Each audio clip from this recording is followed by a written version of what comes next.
पुंडलीक वरदे हरिविठ्ठल श्री ज्ञानदेव तुकाराम गोपाल कृष्ण भगवान की जय। माऊली ज्ञानेश्वर महाराज की जय।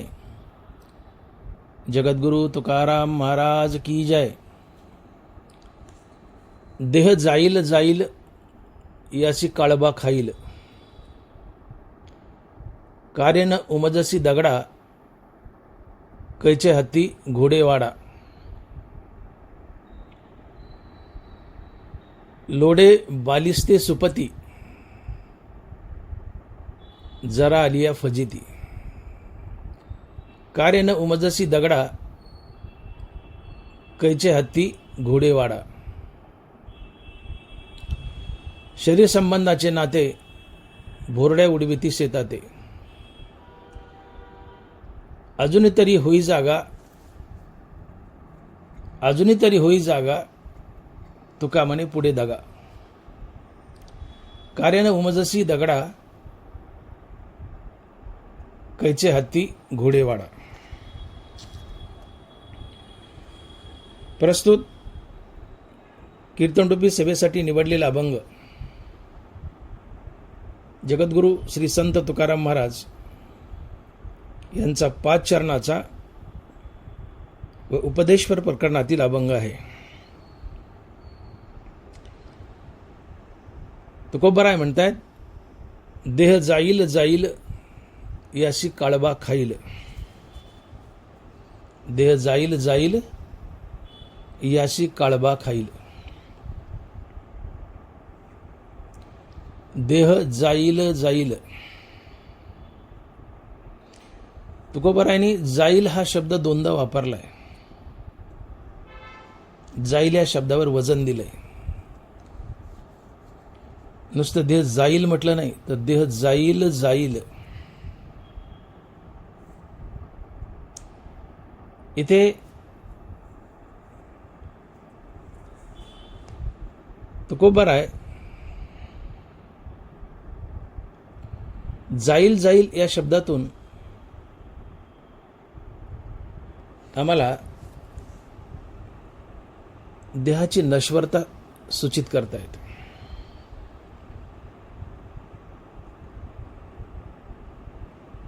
की देह किती क्षणभंगुर आहे।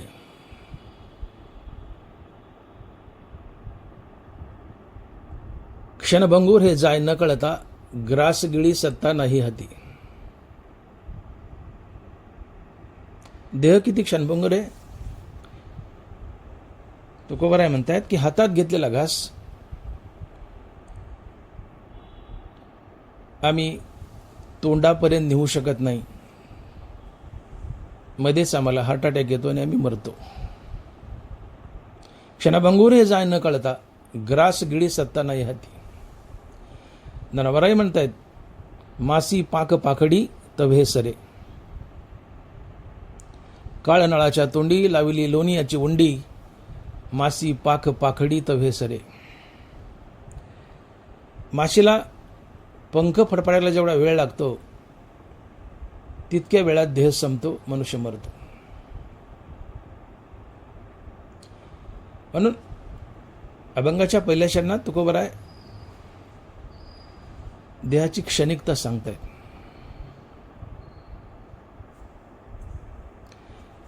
तुकोबराय एक प्रकारे आम्हाला सावध करतायत। बाबांनो, सावध व्हा, जागे व्हा। देह जाईल जाईल, देह क्षणात जाईल, तुम्हाला पताही लागायचा नाही। का तर याला खाण्यासाठी काळ टपलाय, याची काळबा खाईल। देह काळाचं खाद्य आहे आणि कोणीही आपलं खाद्य ओढून नेतो। मनुष्य 2 दिवसाचा भुकेलेला आहे आणि अचानक त्याला भाकर दिसावी, तो भाकरीवर तुटून पडतो। भाकरी मनुष्याचं खाद्य आहे। मनुष्य आपलं खाद्य भाकरी ओढून नेतो। देह काळाचं खाद्य आहे, काळी आपल्या खाद्याला ओढून नेतो. देह काळाचे धन कुबेराचे इथं मनुष्याचे काय आहे. देह काळाचे धन कुबेराचे इथं मनुष्याचे काय आहे. देह काळाचं खाद्य आहे. आणि म्हणून काळ या देहाला खाण्यासाठी टपलेला असतो. यासी काळवा खाईल.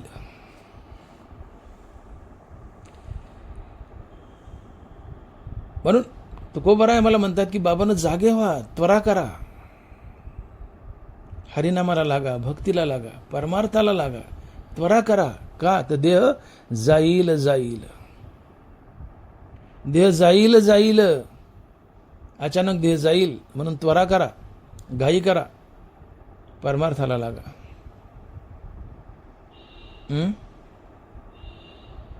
याला काळानं खाल्लं, देह गेला, मग कैचा भगवंत. जाईल हा नरदेह, मग कैचा भगवंत. काळानं या देहाला खाल्लं, देह गेला, मग मुक्ती नाही, भगवंतही नाही, काहीच नाही. म्हणून त्वरा करा, हरिनामाला लागा, परमार्थाला लागा. करावी तातडी परमार्थाची. एखाद्या गावाला जायचंय तुम्हाला, आणि उदाहरणार्थ सकाळी 10 वाजता बस आहे, 9:45 वाजले तरी तुम्ही बॅगच भरतायत आणि घरातच आहेत. बसस्टँड गाठायचे. घरातला करता पुरुष म्हणतो, अरे उरका, अरे उरका उरका, गाडी जाईल, 9:45 वाजले, 10ला गाडी, उरका उरका उरका, त्वरा करा, चला गाडी जाईल. का त्वरा करा? गाडी जाईल. तुकोबाराय म्हणतात त्वरा करा परमार्थाची, घाई करा. का? देह जाईल जाईल. का जाईल? तर याची काळबा खाईल, याला काळ खाईल. आणि कधी खाईल याचा पत्ता नाही. जगात प्रत्येक गोष्टीला मुहूर्त आहे, फक्त मरणाला मुहूर्त नाही. धनवाराय लिहित आहेत, वारया वाटन वाहे की मरण मुहूर्त पाहे. वारया वाटन वाहे की मरण मुहूर्त पाहे, का निषिद्धाशे भिये आगी जरी. जगात प्रत्येक गोष्टीला मुहूर्त आहे. सत्यनारायणला मुहूर्त आहे, लग्नाला मुहूर्त आहे, बाळ जन्माला आले, किती वाजता आले, टाईम, त्याचा मुहूर्त आहे. सगळ्या गोष्टीला मुहूर्त आहे, फक्त मरणाला मुहूर्त नाही. वारया वाटन वाहे की मरण मुहूर्त पाहे. प्रश्नार्थक चिन्ह टाकले मौलींनी. का मरण मुहूर्त पाहे? मरणाला मुहूर्त नसतं. मरण अचानक येतं आणि वाघासारखी तुमच्यावर धाड मारतं आणि तुम्हाला घेऊन जातं. सगळाच खेळ संपतो. मृत्यूपुढे सगळी ऐट थांबते, मग तुम्ही कुणी असा. मृत्यूपुढे सगळी ऐट थांबते, मग तुम्ही कुणी असा, जागीरदार असा. मृत्यूपुढे सगळी ऐट थांबते. का तर याची काळबा खाईल. मरणाला मुहूर्त नसते, मरण ओढून नेतं. सगळाच खेळ संपतो. आणि मग तुकोबाराय आम्हाला उपदेश करतात की बाबांना त्वरा करा, घाई करा, इतके निवांत राहू नका. करावी तातडी परमार्थाची. संत समागमी धरावी आवडी, करावी तातडी परमार्थाची. तुम्ही घाई करा, त्वरा करा, उरका उरका. काय उरका? कशाची घाई करा? हरिनाम घेण्याची घाई करा. हरिनाम घेण्याची घाई करा. का? तर हरिनाम नाही घेतलं, मुक्ती गेली, देव गेला. तुमच्या पत्रात काय पडलं? तुमची चक्कर झाली, वायर झार हरिबिना. तुमची चक्कर झाली, आले आणि गेले. एखादा डॉक्टर असतो,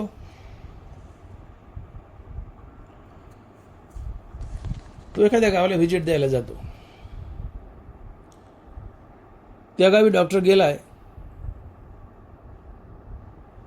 कुठेतरी जाऊन बसल्या एखाद्या मित्राच्या घरी, दिवसभर खाल्लं पिल्लं, मजा हजा केली आणि पेशंट न तपासता माघारी आला. 1 रुपया आणला नाही. इथं काय झालं? डॉक्टरची व्यर्थ चक्कर झाली. तसं तुम्ही मनुष्य जन्माला आलायत, मजा हजा केली, धनदौलत मिळवलं, भोग घेतले, मजा हजा केली, मेले, निघून गेले, तुमची चक्कर झाली, एरझार झाली. नवरा याला म्हणतात वाया एरझार हरिविना, वाया एरझार हरिविना. चक्कर झाली. डॉक्टरची चक्कर व्यर्थ, तशी तुमच्या जन्माची चक्कर व्यर्थ होते. तुम्हाला माहिती आहे मनुष्य जन्माचं मुख्य प्रयोजन काय? नवराय सांगतायत, पाय पा देहाच्या गावा, जया लागी आले पांडवा, तो कार्यार्थ आगवा सांडोनिया. मनुष्य जन्माचा एकच उद्देश आहे, आणि तो आहे भगवत प्राप्ती अर्थात मुक्ती. पाय पा देहाच्या गावात जया लागी आले पांडवा, तो कार्यार्थ आगवा सांडोनिया. मनुष्य देहाला येण्याचं कारण अर्थात प्रयोजन एकच आहे, भगवंताची प्राप्ती अर्थात मुक्ती. आणि मनुष्य देहाला येऊन जर तुम्ही मुक्ती मिळवली नाही, भगवत प्राप्ती केली नाही, तर तुमची चक्कर झाली. मनुष्य जन्मच एवढ्यासाठी आहे की मी कोण आहे हे ओळखून घेण्यासाठी. मी कोण आहे, कुठून आलोय, कशासाठी आलोय, मला जायचंय कुठं, मी कोण आहे एवढं ओळखून घेण्यासाठीच मनुष्य जन्म आहे. तर मी कोण आहे? तर मी देह नसून आत्मा आहे एवढं ओळखून घेण्यासाठीच मनुष्य जन्म आहे. मी कोण आहे? तर मी देह नसून आत्मा आहे एवढं ओळखून घेण्यासाठीच मनुष्य जन्म आहे. आणि हेच मनुष्य जन्माचं मुख्य प्रयोजन आहे.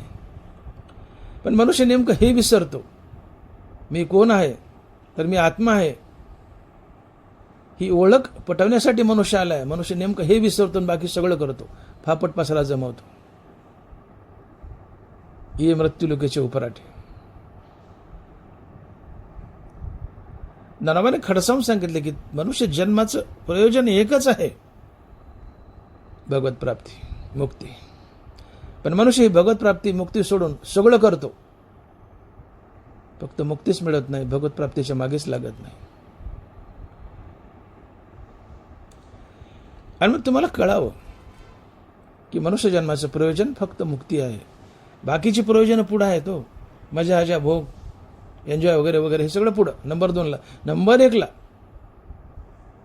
मनुष्य जन्माचा एकच उद्देश आहे, आणि ती आहे भगवत प्राप्ती. आणि ही भगवत प्राप्ती करायची असेल तर त्वरा करा, त्वरा करा, घाई करा. कशाची? परमार्थाची, हरिनाम घेण्याची. का घाई करा? तर तुकोबराय अभंगाच्या पहिल्या चरणात सांगतायत, देह जाईल जाईल याशी काळबा खाईल. देह जाईल जाईल याशी काळबा खाईल. का घाई करा, का त्वरा करा हरिनाम घेण्याची? तर हा मनुष्य देह अचानक जातो, अचानक जातो. का? तर काळ याला खाण्यासाठी टपलेला असतो. तो काळ याला कधी ओढून नेईल याचा पता नाही. या जगात तुमची कुणी वाट पाहो की न पाहो, बायका, मुलं, इतर कोणी तुमची वाट पाहो की न पाहो, पण या जगात एक जण तुमची आवर्जून वाट पाहतो, आणि तो आहे काळ. घडोघडी काळ याची वाट पाहे, अजून किती आहे अवकाश. घडोघडी काळ याची वाट पाहे, अजून किती आहे अवकाश. काळ रजिस्टर घेऊन बसलाय. किती वर्ष राहिले, किती महिने राहिले, किती दिवस राहिले, किती तास राहिले, किती मिनिट राहिले, किती सेकंद राहिले, काळ सारखा तपासत असतो रजिस्टर. अजून किती आहे अवकाश, अजून किती आहे अवकाश. तो अवकाश संपला की काळ ओढून नेतो, काळ या देहाला खातो. आणि मग काळाने या देहाला खाऊ नये.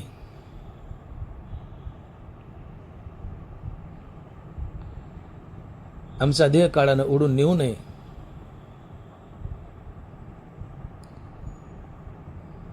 ओढून तर नेणार आहे, परंतु मुक्ती मिळवण्याच्या आधीच काळाने आम्हाला ओढून नेऊ नये.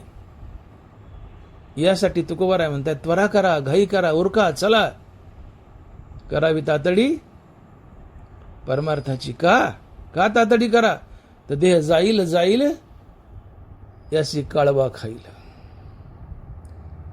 बाबांनो, देह जाईल, याला काळ खाईल, मग सगळं संपलं. वाया एरझार हरिविना असं तुमचं जीवन होईल. चक्कर झाली. काय पृथ्वीवर पाषाण नसते काय? बरं म्हणतात का पृथ्वीवर दगड धोंडे कमी आहेत का? आले, ठोकरा खाल्ल्या, गेले. मुक्ती मिळवले, आले, गेले. काय सार्थक झालं जन्माचं? काय सार्थक आहे जन्माचं? तुका म्हणे, जन्म आल्याचे सार्थक विठ्ठलाची एक देखील. विठ्ठल भगवंताचं दर्शन, विठ्ठलाचा साक्षात्कार, विठ्ठलाची प्राप्ती, मुक्ती, हे मनुष्य जीवनाचं हे मनुष्य जीवनाचं सार्थक आहे.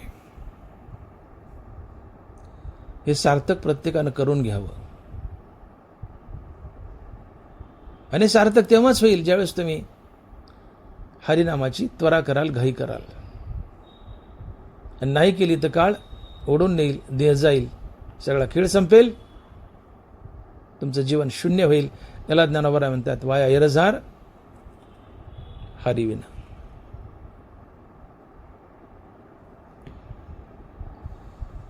मनुष्यदेह हे मुक्तीचं साधन आहे.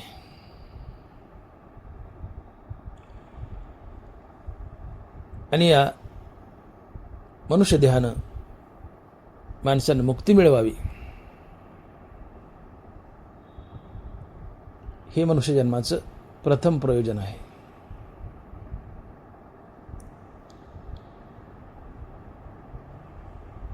मनुष्य जन्म अतिशय दुर्मिळ आहे.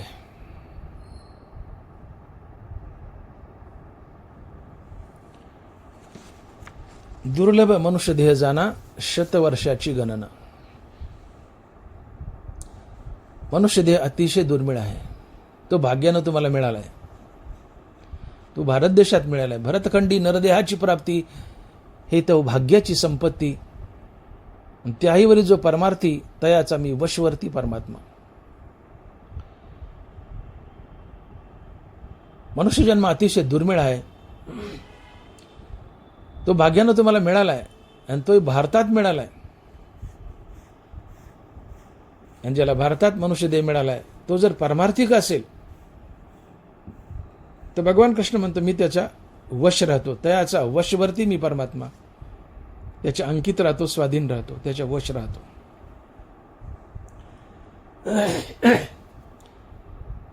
भले जन्म कुठेही मिळो, पण ठीक आहे, भारतात मिळाला, आनंदच. ही संतांची भूमी आहे. इथं सावळं परब्रह्म खेळून गेले. या भारत देशात रामकृष्ण हे सावळं परब्रह्म खेळून गेले. ही पावन भूमी आहे, संतांची भूमी आहे. या भारत देशात मनुष्य जन्म म्हणजे भाग्याची गोष्ट. तुम्हाला भारत देशात जन्म मिळाला आहे.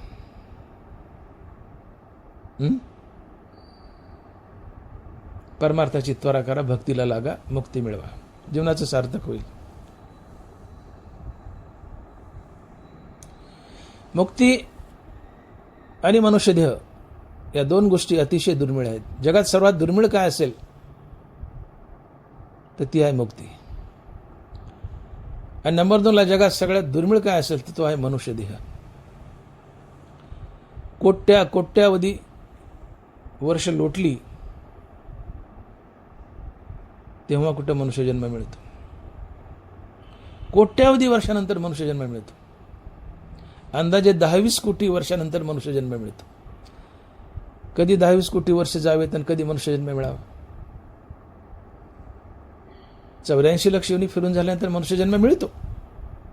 पण अंदाजे कॅल्क्युलेशन केलं, हिशोब काढा तर एक 10-20 कोटी वर्षानंतर मनुष्यजन्म मिळतो. रफली अंदाजे इतका मनुष्य देह दुर्मिळ आहे. आणि मनुष्य जन्माशिवाय तर मुक्ती नाहीये.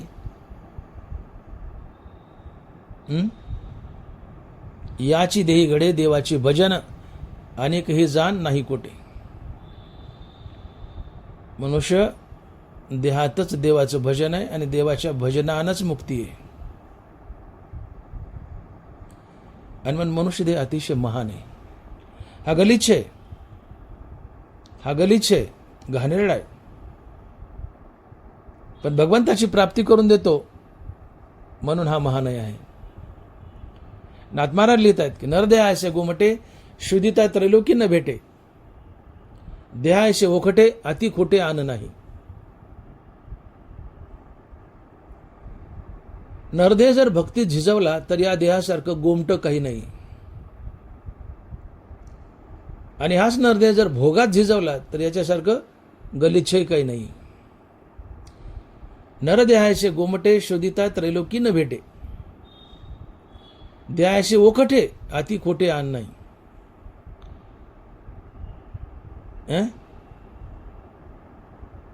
त्रैलोक्यात जेवढ्या योनी आहेत त्या सगळ्या योनीमध्ये मनुष्य देह सगळ्यात चांगला. देव योनीपेक्षा, स्वर्गीय देवतापेक्षाही मनुष्य योनी महान आहे, चांगली, सुंदर आहे. ती घाणेरडी असून सुद्धा शरीर दुःखाचे कोठार, शरीर रोगाचे भांडार, शरीर दुर्गंधीची थार, नाही अपवित्र शरीराचे. या शरीराला दुःख आहे, रोगराई आहे, दुर्गंधी आहे, अपवित्र आहे. असा देह असू नये. हा स्वर्गीय देवतापेक्षाही महान आहे. शोधिता त्रैलोकी न भेटे. स्वर्गीय देवतापेक्षाही महान आहे. का तर या देहातून, मनुष्य योनीतून भगवंताची प्राप्ती होते, इतर कुठल्याही योनीतून नाही. म्हणून मनुष्य देह सर्वात सुंदर आहे, पावन आहे, महान आहे, जर तो भक्तीत झिजवला तर. पण हा वाकटा बी आहे जर भोगात झिजवला तर. कुठं झिजवायचा ज्याचं त्यांनी ठरवावं.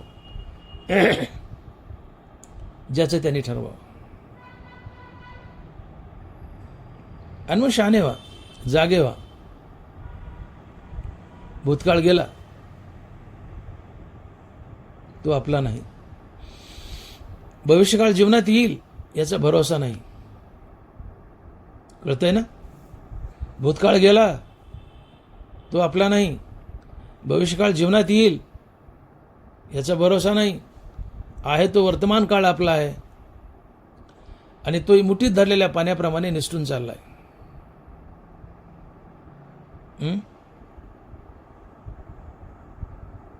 भूतकाळ गेला आपला नाहीये. भविष्यकाळ जीवनात येईल याचा भरोसा नाहीये. आहे तो वर्तमान काळ आपला आहे आणि तो मुठीत धरलेल्या पाण्यासारखा निसटून चाललाय. मुठीत गहू धरले, ज्वारी धरली, टिकून राहील. पण मुठीत पाणी धरले, किती वेळ टिकेल? एका क्षणात निसटून जाईल. तसं वर्तमान काळ आपला आहे पण तो मुठीत धरलेल्या पाण्यासारखा निसटून चाललाय. आणि म्हणून त्वरा करा. हा वर्तमान काळ भक्तीमध्ये खर्च करा. भोगात नाही, भक्तीत खर्च करा. भगवंत भेटेल, मुक्ती भेटेल. पण हाच वर्तमान काळ जर भोगात खर्च केला, भोगात रममान राहिले, द्रव्यार्जनात रममान राहिले, वस्तू संग्रहात रममान राहिले, तर काळबा येईल, काळ येईल, या देहाला खाईल आणि घेऊन जाईल. आणि म्हणून महाराज म्हणतायत, देह जाईल जाईल याशी काळबा खाईल. देह जाईल जाईल याशी काळबा खाईल. हा काळबा म्हणजे काळ, यम. हा यमराज येईल, हा काळ येईल आणि देहाला ओढून नेईल. सगळंच संपेल. मग असं घडू नये. तुम्हाला मुक्ती भगवंताची प्राप्ती घडावी यासाठी त्वरा करा, घाई करा, उठा. आलिया संसारा उठा, वेग करा, शरणजा उदारा पांडुरंगा. भक्तीला लागा, भक्तीला लागा. अल्पायुष्य मानव देह, एक तर आयुष्यच कमी मनुष्य देहाला, आणि त्यात काळ टपलाय. कसा टपलाय? न्याहाळी पा केवडा, पसरला असे चबडा, करुणी माझी वाडा आकार गजू. हाती एवढं तोंड पसरवलंय काळाने, आणि या काळाच्या तोंडात, काळाच्या जबड्यात आम्ही पडलोय. देहेत वासे पडले काळाचे तोंडी. आम्ही काळाच्या तोंडात पडलोय. काळ कधी तोंड बंद करेल याचा पता नाही. काळानं तोंड बंद केले की आम्ही संपतो. आम्ही संपतो.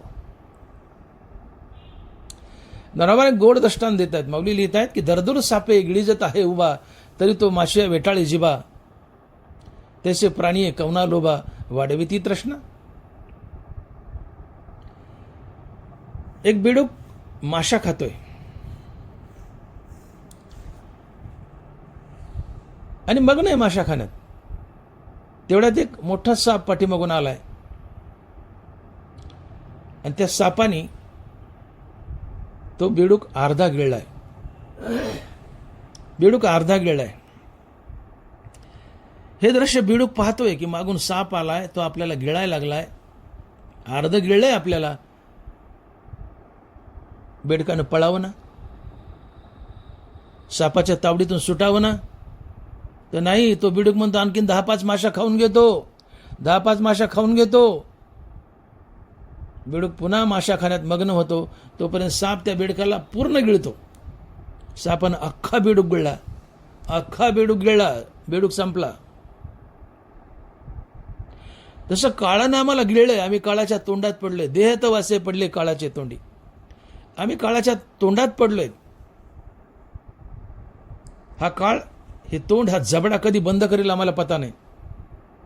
आम्ही या काळाच्या तोंडातून निष्ठावून हरिनाम घेऊन, पण नाही. आम्ही म्हणतो अजून 10-5 कोटी कमवून घेतो, 4-5 फ्लॅट घेतो, 5-25 एकर जमीन घेतो, आणि सगळं करेपर्यंत, चांगल्या मार्गाने असो वाम मार्गाने असो, हे करेपर्यंत काळ जबडा बंद करतो.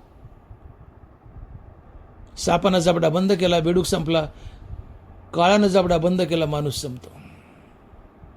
दरदूर सापे गिळी जात आहे उभा, तरी तो माशिया वेटाळी जिबा, तसे प्राणी एकवना लोभा, वाढवी ती तृष्णा.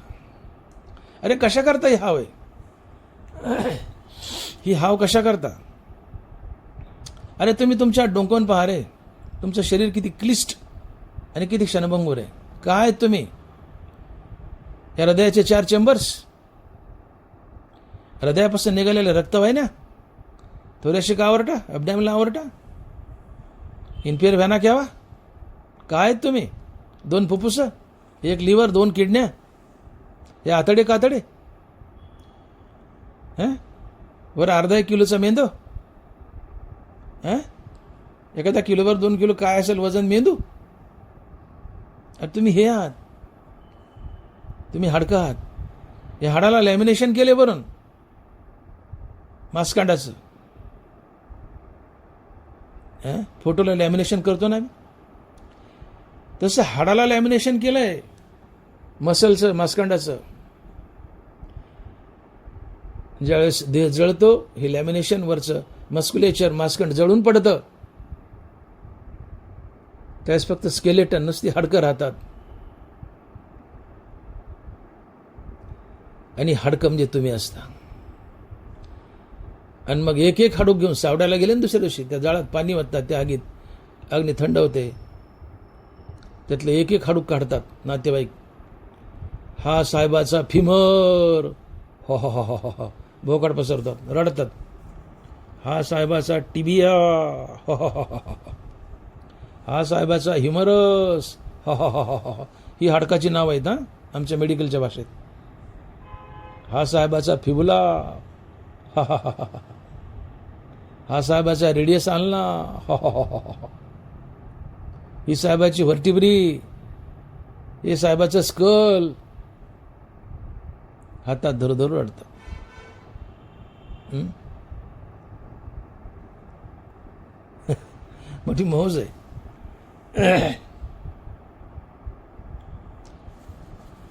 एक मनुष्य मरतो, दुजा त्याचा शोक वाहतो.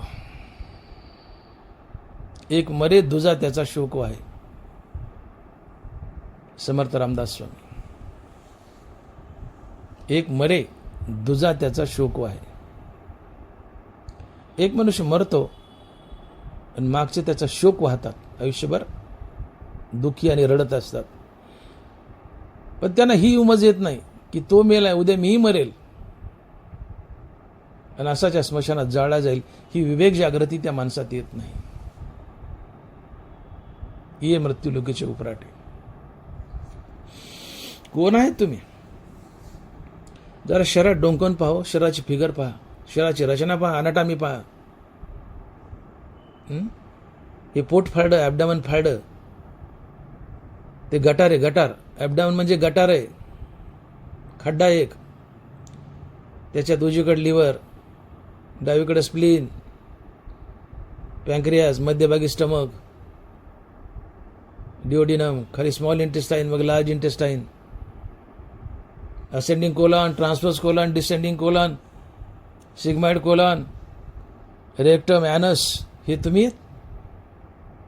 2 किडन्या तुम्ही आहेत. 2 युरेटर तुम्ही आहेत. युरिनरी ब्लॅडर तुम्ही आहेत. ही फुफ्फुसं तुम्ही आहेत. हा इंद्रियाचा संच म्हणजे तुम्ही नाही आहेत. ही इंद्रिय तुम्हाला किती दिवस साथ देणार आहेत? हा देह इंद्रिय म्हणजे तुम्ही नाही आहेत. तुम्ही वासुदेव श्रीकृष्ण आहात, सच्चिदानंद आहात. मी आत्मा आहे, मी देह नसून आत्मा आहे. एवढं समजून घेण्यासाठीच मनुष्य जन्म आहे. हनुमंतानं लिहितात की पाय पहा देहाच्या गावा, जया लागी आले पांडवा, तो कार्यार्थ आगवा सांडोनिया. अरे माणसा, इथं येणं केलेस मनुष्य म्हणून तर केवळ आणि केवळ तू कोण आहेस याची ओळख पटण्यासाठी, कोण आहेस याची ओळख पटवून घेण्यासाठी. आणि ती ओळख आहे, मी वासुदेव श्रीकृष्ण आहे, मी विश्वव्यापी आत्मा आहे, मी पांडुरंग आहे. तुम्ही नासका देह नाहीत, आतडे कातडे नाही आहेत. ज्या देहाला कवटाळतात ज्ञानोबरा त्या देहाबद्दल लिहित आहेत. विपाहे आगी पडे तरी भस्म होऊन निवडे, झाले श्वाना वर पडे तरी ते विष्टा. या चुके दोन्ही काजा तरी होय क्रमीचा पुंजा, हा परिणाम कपी ध्वजा कश्मळुगा. विपाहे आगी पडे तरी भस्म होऊन निवडे, का झाले श्वाना वर पडे तरी ते विष्टा. या देहाला मेल्यानंतर अग्नी दिली, त्याची मुठभर राख होते, मुठभर राख. हुकून चुकून याला अग्नी मिळाली नाही, कुठे वड्या वगैरे लांब डोंगरात मरून पडले, याला अग्नी मिळाली नाही, याला कोल्हे कुत्रे खातात, याची विष्ठा होते, संडास होते. याला अग्नी मिळाली नाही, याला कोल्या कुत्र्यांनी खाल्लं नाही, तर याच्यात आळ्या होतात. आळ्या होय क्रमीचा पुंजा, यात बुजबुज बुजबुज आळ्या पडतात. हा देह तुमचं. अरे मरण हे अंतिम सत्य, येणारच. काळबा तुम्हाला खाणारच, काळ खाणारच. काळाने खाल्लं, तुम्ही मेले तर तुम्ही काय झाले? मुठभर राग झाले जाळल्यावर. अग्नी नाही मिळाले तर मुठभर संडास झाले, विष्ठा झाले, कुत्र्याने खाल्लं तर. आणि अग्नी नाही, कोल्या कुत्र्याने खाल्लं नाही तर तुमच्यात आळ्या पडतात, बुजबुजबुज आळ्या पडतात. इतकी घाण सुटते या देहाची. हा देह सडतो, अपाद मस्तक सडतो. किती तुमच्या जवळचा नातेवाईक असू द्या, त्याच्या जवळ जा वाटत नाही. मेल्यावर सडल्यावर नाकं बांधून त्याचा अंत्यविधी करतात लोक. या देहाची हे दशा. आणि एक आत्मात्व ऐसा. तुम्ही आत्मा आहात, न भिजणारा, न जळणारा, न वाळणारा, न तुटणारा. नयनन छद्दंती शस्त्राणी.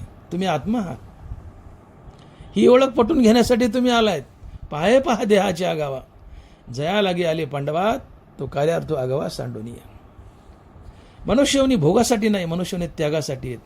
बाकीच्या 84 लक्ष योनी पडल्यात भोगाला. भोग तर कुत्रे मांजरं घेतात, डुकरं घेतात, मजा करतात. गटारात पडलेला किडाही भोग घेतो. पण या भोगासाठी मनुष्य जन्म नाही, मनुष्य जन्म त्यागासाठी आहे. मनुष्य जन्मातून त्याग करून तुम्हाला भगवंत गाठायचं आहे. मग आज मनुष्य जन्मात आहात, याचा फायदा करून घ्या. आम्हाला मनुष्य जन्म मिळा म्हणून स्वर्गातले अमरदेव टपलेत, देवाकडे भीक मागतात, पांडुरंगाकडं. स्वर्गीचे अमर इच्छिता ती देवा, मृत्युलोकी व्हावा जन्म आम्हा. नारायण नामे होऊ जीवनमुक्त, नारायण नामे होऊ जीवनमुक्त, कीर्तनी आनंद गाऊ गीती. स्वर्गातले अमर पांडुरंगाकडं कामना करतात की पांडुरंगा, आम्ही मनुष्य जन्मात होतो त्यावेळेस आम्हाला मनुष्याचं महत्त्व पटलं नाही किंवा कळलं नाही. आम्ही मनुष्य जन्म भोगात खर्च केला. काय पुण्य मिळायचं मिळवलं दानधर्म करून, आणि स्वर्गात आलो. पण इथं देवा तुझं भजन नाहीये, भोग आहेत. हे भोग आम्हाला कंटाळवाने झाले. देवा आता तू हवायस पांडुरंगा, आम्हाला पुन्हा मनुष्य कर, आम्हाला पुन्हा मनुष्य कर. हे स्वर्गातले अमर इंद्र वगैरे पांडुरंगाकडे भीक मागतायत मनुष्य देहाची. ते मनुष्य होते त्यावेळेस त्यांना मनुष्याचं महत्त्व कळालं नाही, या देहाचं महत्त्व कळालं नाही. पण याच देहाच्या साह्यानं ते स्वर्गात गेले, आणि स्वर्गात गेलो त्यांना मनुष्य देहाचं महत्त्व कळालं. आणि मग तिथं करुणा भाकायला लागले की देवा पांडुरंगा आम्हाला मनुष्य कर. का तर मनुष्य जन्मातूनच मुक्ती आणि भगवंताची प्राप्ती आहे. आणि स्वर्गीचे अमर इच्छिता ती देवा, मृत्युलोकी व्हावा जन्म आम्हा. नारायण नामे होऊ जीवनमुक्त, कीर्तनी आनंद गाऊ गीती. मग आज तुम्ही मनुष्य जन्मात आहेत, घ्या ना याचा फायदा करून. गाना आनंद, गाना नारायण, करा भगवत भजन, करा भगवंताची प्राप्ती, मिळवा मुक्ती. आणि म्हणून ही मुक्ती मिळावी म्हणून त्वरा करा, घाई करा. का तर देह क्षणभंगुर आहे, याला काळ खातो, वडून नेतो, अचानक नेतो, पताही लागत नाही. जागे व्हा, सावध व्हा. देह जाईल जाईल, देह जाईल जाईल, याची काळबा खाईल. अरे याला काळ खाईल, हा देह जाईल, सावध व्हा. काळाची अख्ख्या विश्वावर सत्ता आहे. काळ किती ताकदवान आहे माहिती आहे तुम्हाला? हा काळ किती ताकदवान आहे माहिती आहे? नाथ महाराज भागवतात लिहितायत, मृत्यू ब्रह्मयाचा ग्रास करी, हरिहरा मृत्यू मारी, मृत्यू दुर्जय संसारी, सुरासुरी कापिजे. नाथ महाराज पुन्हा ऐका ओवी, मृत्यू दुर्जय संसारी. मृत्यू हा किती दुर्जय आहे, मृत्यूला कुणीच जिंकू शकत नाही. मृत्यू कुणाकुणाला मारतो बघा, नाथ महाराज सांगतायत. कुणाकुणाला मारतोय? मृत्यू ब्रह्म याचा ग्रास करी, मृत्यू ब्रह्मदेवाला मारतो. हरिहरा मृत्यू मारी, हरिहरा मृत्यू मारी. आता काय उरलं खाली? हे तर नाही बरोबर आले अवतार, हे रते पामर किती. मृत्यू दुर्जय संसारी, सुरासुरी कापीचे. इंद्राला कापतो, ब्रह्मदेवाला कापतो. हरिहरा मृत्यू मारी.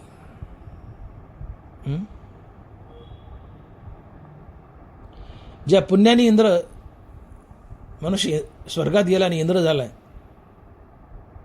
त्या इंद्राला मरावं लागतं.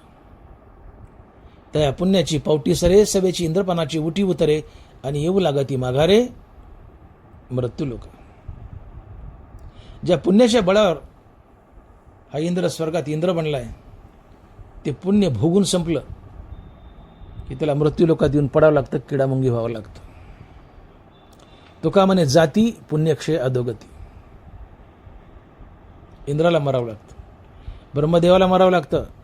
एरवी ब्रह्मपणाचे निभडसे, न चुकती पुनरावृत्तीचे वळसे, निवटलियाचे जैसे पोट न दुखे. ब्रह्मदेवालाही मरावं लागतं. मृत्यू दुर्जय, मृत्यूला कोणी जिंकू शकत नाही. नाथ महाराज काय बोलतायत बघा, किती महान आणि मोठी ओवी. भारदस्त भवी मृत्यू ब्रह्मयाचा ग्रास करी, हरिहरा मृत्यू मारी, मृत्यू दुर्जय संसारी, सुरासुरी कापीचे. सगळ्याला कापतो. मृत्यू कुणाला सोडत नाही, तो दुर्जय आहे. मृत्यूवर कुणालाच विजय मिळवता येत नाही.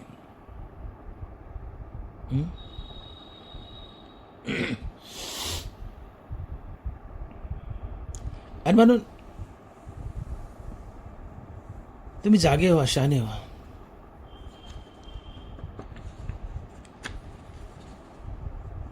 असा मृत्यू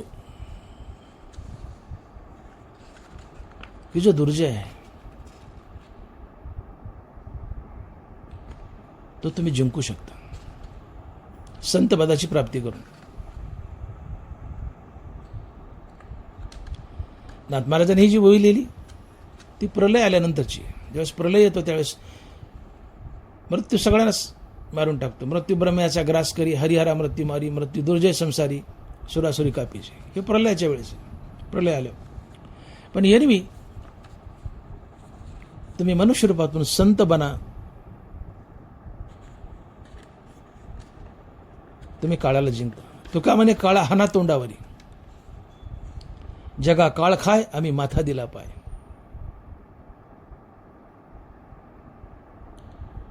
मनुष्य रूपातून तुम्ही आत्मज्ञानी संत बनले तर काळाच्या तोंडावर मारू शकता.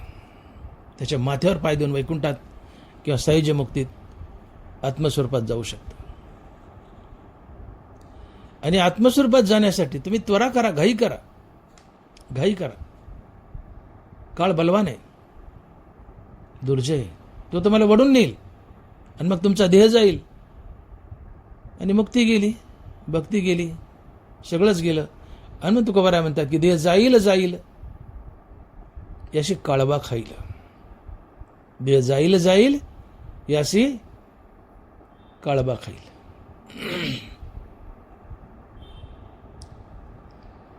हा मनुष्य देह मृत्यूरूपी कावळ्याला उतरून टाकलेला एक बळी. जनबारा लिहितात मृत्यू काकाशी कुरोंडी सांडिली असे. मनुष्य देह म्हणजे मृत्यूरूपी कावळ्याला उतरून टाकलेला एक बळी आहे. जसा निवद भूताला उतरून टाकतात तसा मनुष्य देह मृत्यूरूपी कावळ्याला उतरून टाकलेला एक निवद, एक बळी आहे. मृत्यू काकाशी कुरोंडी सांडिली असे. देह काळाचे धन कुबेराचे इथं मनुष्याचे काय आहे तर माणसाचं एकच आहे. काय? उघडेची यावे उघडेची जावे. धन कुबेराचे, देह काळाचं आहे. मनुष्याचं काय? काहीच नाही. त्याचं एकच आहे, उघडेची यावे उघडेची जावे. सर्वत्र वैभव ईश्वराचे अनुमात्र नाही बा जीवाचे, उघडेची यावे उघडेची जावे. माणसाला उघडे यायचे, उघडं जायचे. अरे मग उघडत जायचे तर कशा करता मरमरी? 100 कोटी 200 कोटी 1000 कोटी 10,000 कोटी कशा करता? एका उर्दू शायर ने म्हटलंय, इंसान चाहे जितने भी जमा कर ले तो रुपयों के मोती, इंसान चाहे जितने भी जमा कर ले तो रुपयों के मोती, मगर इतना याद रख कफन को कोई जेब नहीं होती, कफन को कोई जेब नहीं होती. हे माणसा म्हणले तू किती कमाव, 1000 कोटी कमाव, 10,000 कोटी कमाव, पण मेल्यानंतर तुला ज्या कफनरूपी वस्त्रात गुंडाळतात, तुला काही वाटलं यातलं न्याव सोबत तर त्या कफनाला खिसा नसतो, तुला काही नेता येत नाही. इंसान चाहे जितने भी जमा कर ले तो रुपयों के मोती, मगर इतना याद रख कफन को कोई जेब नहीं होती, कफन को कोई जेब नहीं होती. धन मिळविले कोटी संगे नाही रे लंगोटी. कोट्यावधी धन मिळवा, सोबत धन तर सोडा, लंगोटी येत नाही. ती जाळा जळते, कमरेचा करदोडा कापून घेतात, करदोडा कापून घेतात. मग जागे हो ना. एका जनार्दनी असे किती झाले, एका जनार्दनी असे किती झाले, परी हरिनाम सेविले तोची धन्य. नाथ महाराज म्हणतात की आजपर्यंत या जगात जग सुरू झाल्यापासून किती माणसं आले आणि गेले, हा अगणित आकडा आहे, अगणित. याचा हिशोब लावता येत नाही, किती आले आणि किती गेले. एका जनार्दनी असे किती झाले, परी हरिनाम सेविले तोची धन्य. वाहत्या पाण्यावर बोटाने तुमचं नाव लिहावं, किती वेळ टिकल्या जाईल. लिहिताच येत नाही, लिहिलं एवढ्या वाकडं ते लिहिता लिहिता पुसून जातं, लिहिल्या पुसून जातं. जसं वाहत्या पाण्यावर बोटाने आपलं नाव लिहिलं तर क्षणात पुसल्या जातं, तशी काळाच्या वगत माणसं आली आणि पुसल्या गेली, त्यांची नावं पुसल्या गेली. त्यांची यादी कोणी ठेवली, आले आणि गेले. मग यादी कोणाची राहती, तर मर कर भी अमर नाम है उस जीव का जग में जो प्रभु प्रेम में जीवन बलिदान किया करे. यादी त्याची राहते की जो आपलं उभं आयुष्य हरिनामात खर्च करतो. आता बोलण्याची नाही, देवाविन काही. भगवंताच्या नामाशिवाय दुसरं काही बोलायचंच नाही. रिकामा अर्धगडी राहू नको. सातत्यानं रामनाम. जन्मभरीच्या श्वासा इतके मोजियले हरिनाम, बाई मी विकत घेतला श्याम. हा श्याम कृष्ण कधी विकत घेता येतो, श्वासाश्वासाला कृष्ण कृष्ण कृष्ण म्हणा. ते कमी पडते, एका श्वासात 4 वेळेस 5 वेळेस कृष्ण कृष्ण म्हणता येते. मग श्वासाला तरी एकदा म्हणा. जन्मभरीच्या श्वासा इतके मोजियले हरिनाम, बाई मी विकत घेतला श्याम. हनुमंत तुकोबाराय अभंगातून आम्हाला जागा करतायत, सावध करतायत. मनुष्य देहाचं महत्व सांगतायत की बाबांनो, मनुष्य देह अल्प आयुष्य आहे, याच्यावर काळाची सत्ता आहे. आपण बोललो देह काळाचे धन कुबेराचे. इथं मनुष्याचे काय आहे, तर मनुष्याचं काय नाही. मनुष्यानं उघडं यायचं, उघडं जायचं. मनुष्य आपल्या संपत्तीचा वॉचमन असतो. इथे वॉचमन बदलतात. बापाने वॉचमनकी केली आपल्या संपत्तीची, बाप मेला पोरग वॉचमन म्हणून येतं, पोरग मेलं नातू वॉचमन म्हणून येतात. इथे वॉचमन बदलतात, संपत्ती जाग्यावर राहते, कारण ती देवाची आहे. सर्वत्र वैभव ईश्वराचे, अनुमात्र नाही वाजीवाचे. हे सगळं देवाचे, आमचं काहीच नाही. देवानं काही काळ आम्हाला वापरायला दिलंय, ते आम्ही वापरायचं, मरताना देवाची हवाली करायचं, निघून जायचं. कारण दुसऱ्याची वस्तू आपली नसते. हा देह आमचा नाही आणि संपत्ती आमची नाही. देह आमचा का नाही, तर या देहाला आईच्या उदरात कुणीतरी घडवलंय आणि आम्हाला बहाल केलंय. हा देह आम्ही घडवला का, नाही. आईच्या उदरात देवाने घडवलाय. मग दुसऱ्याने घडवलं, ते दुसऱ्याच आहे, आमचं कसं असेल. पण देह आमचा नाही, संपत्ती आमची नाही, देवाची. ती काही दिवस वापरायला दिली, आम्ही वापरायची, जाताना देवाची हवाली करायची, निघून जायचं. आणि मग निमित्ताचा धनी केला असे प्राणी माझे माझे म्हणून व्यर्थ गेला. आम्ही आमच्या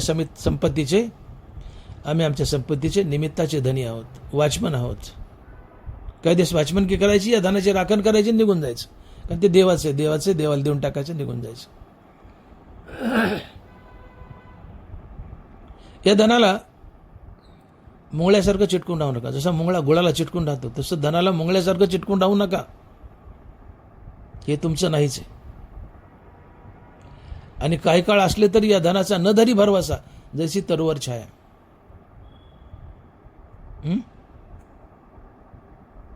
लपंडाव असतात गरिबी आणि श्रीमंतीचे. आणि महाराज म्हणतायत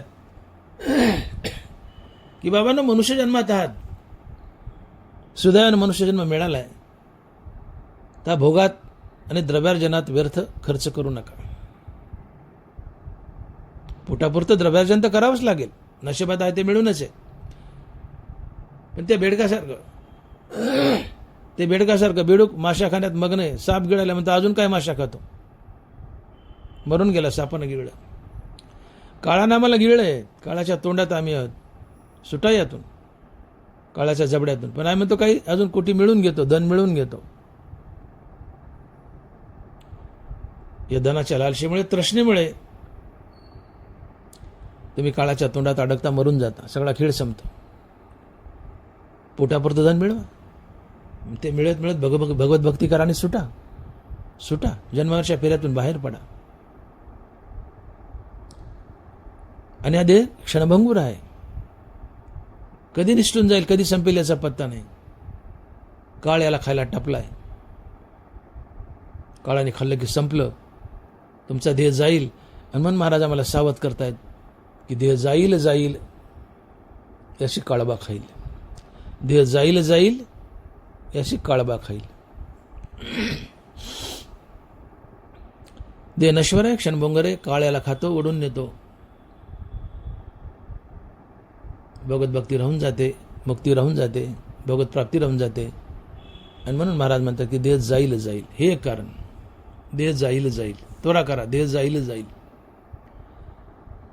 देह जाईल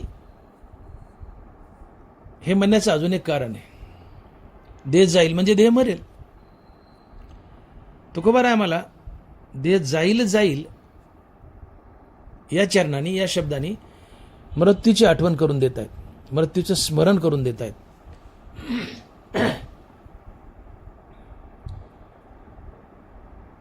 एक लक्षात घ्या, मृत्यू आम्हाला मारतो, आमचं अस्तित्व मिटवतो, म्हणून मृत्यू आम्हाला वाईट वाटतो, आमचा वैरी वाटतो. पण विवेक दृष्टीने पाहिलं तर मृत्यू आमचा मित्र आहे, मृत्यू आमचा हितेशू आहे, हितकारी आहे. मृत्यूचा आमच्यावर उपकार असतो. मुद्दा लक्षात घ्या, मृत्यू आम्हाला मारतो म्हणून आम्हाला तो वैरी वाटतो. पण विवेक दृष्टीने पाहिलं तर मृत्यू आम्हाला मारतो, हा मृत्यूचा आमच्यावर उपकार असतो.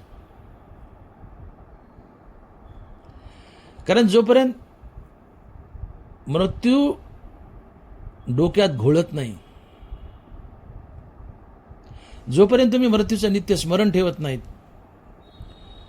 तोपर्यंत तुम्हाला विवेकाची प्राप्ती होत नाही, वैराग्याची प्राप्ती होत नाही. आणि जोपर्यंत वैराग्याची प्राप्ती होत नाही तोपर्यंत देव भेटत नाही.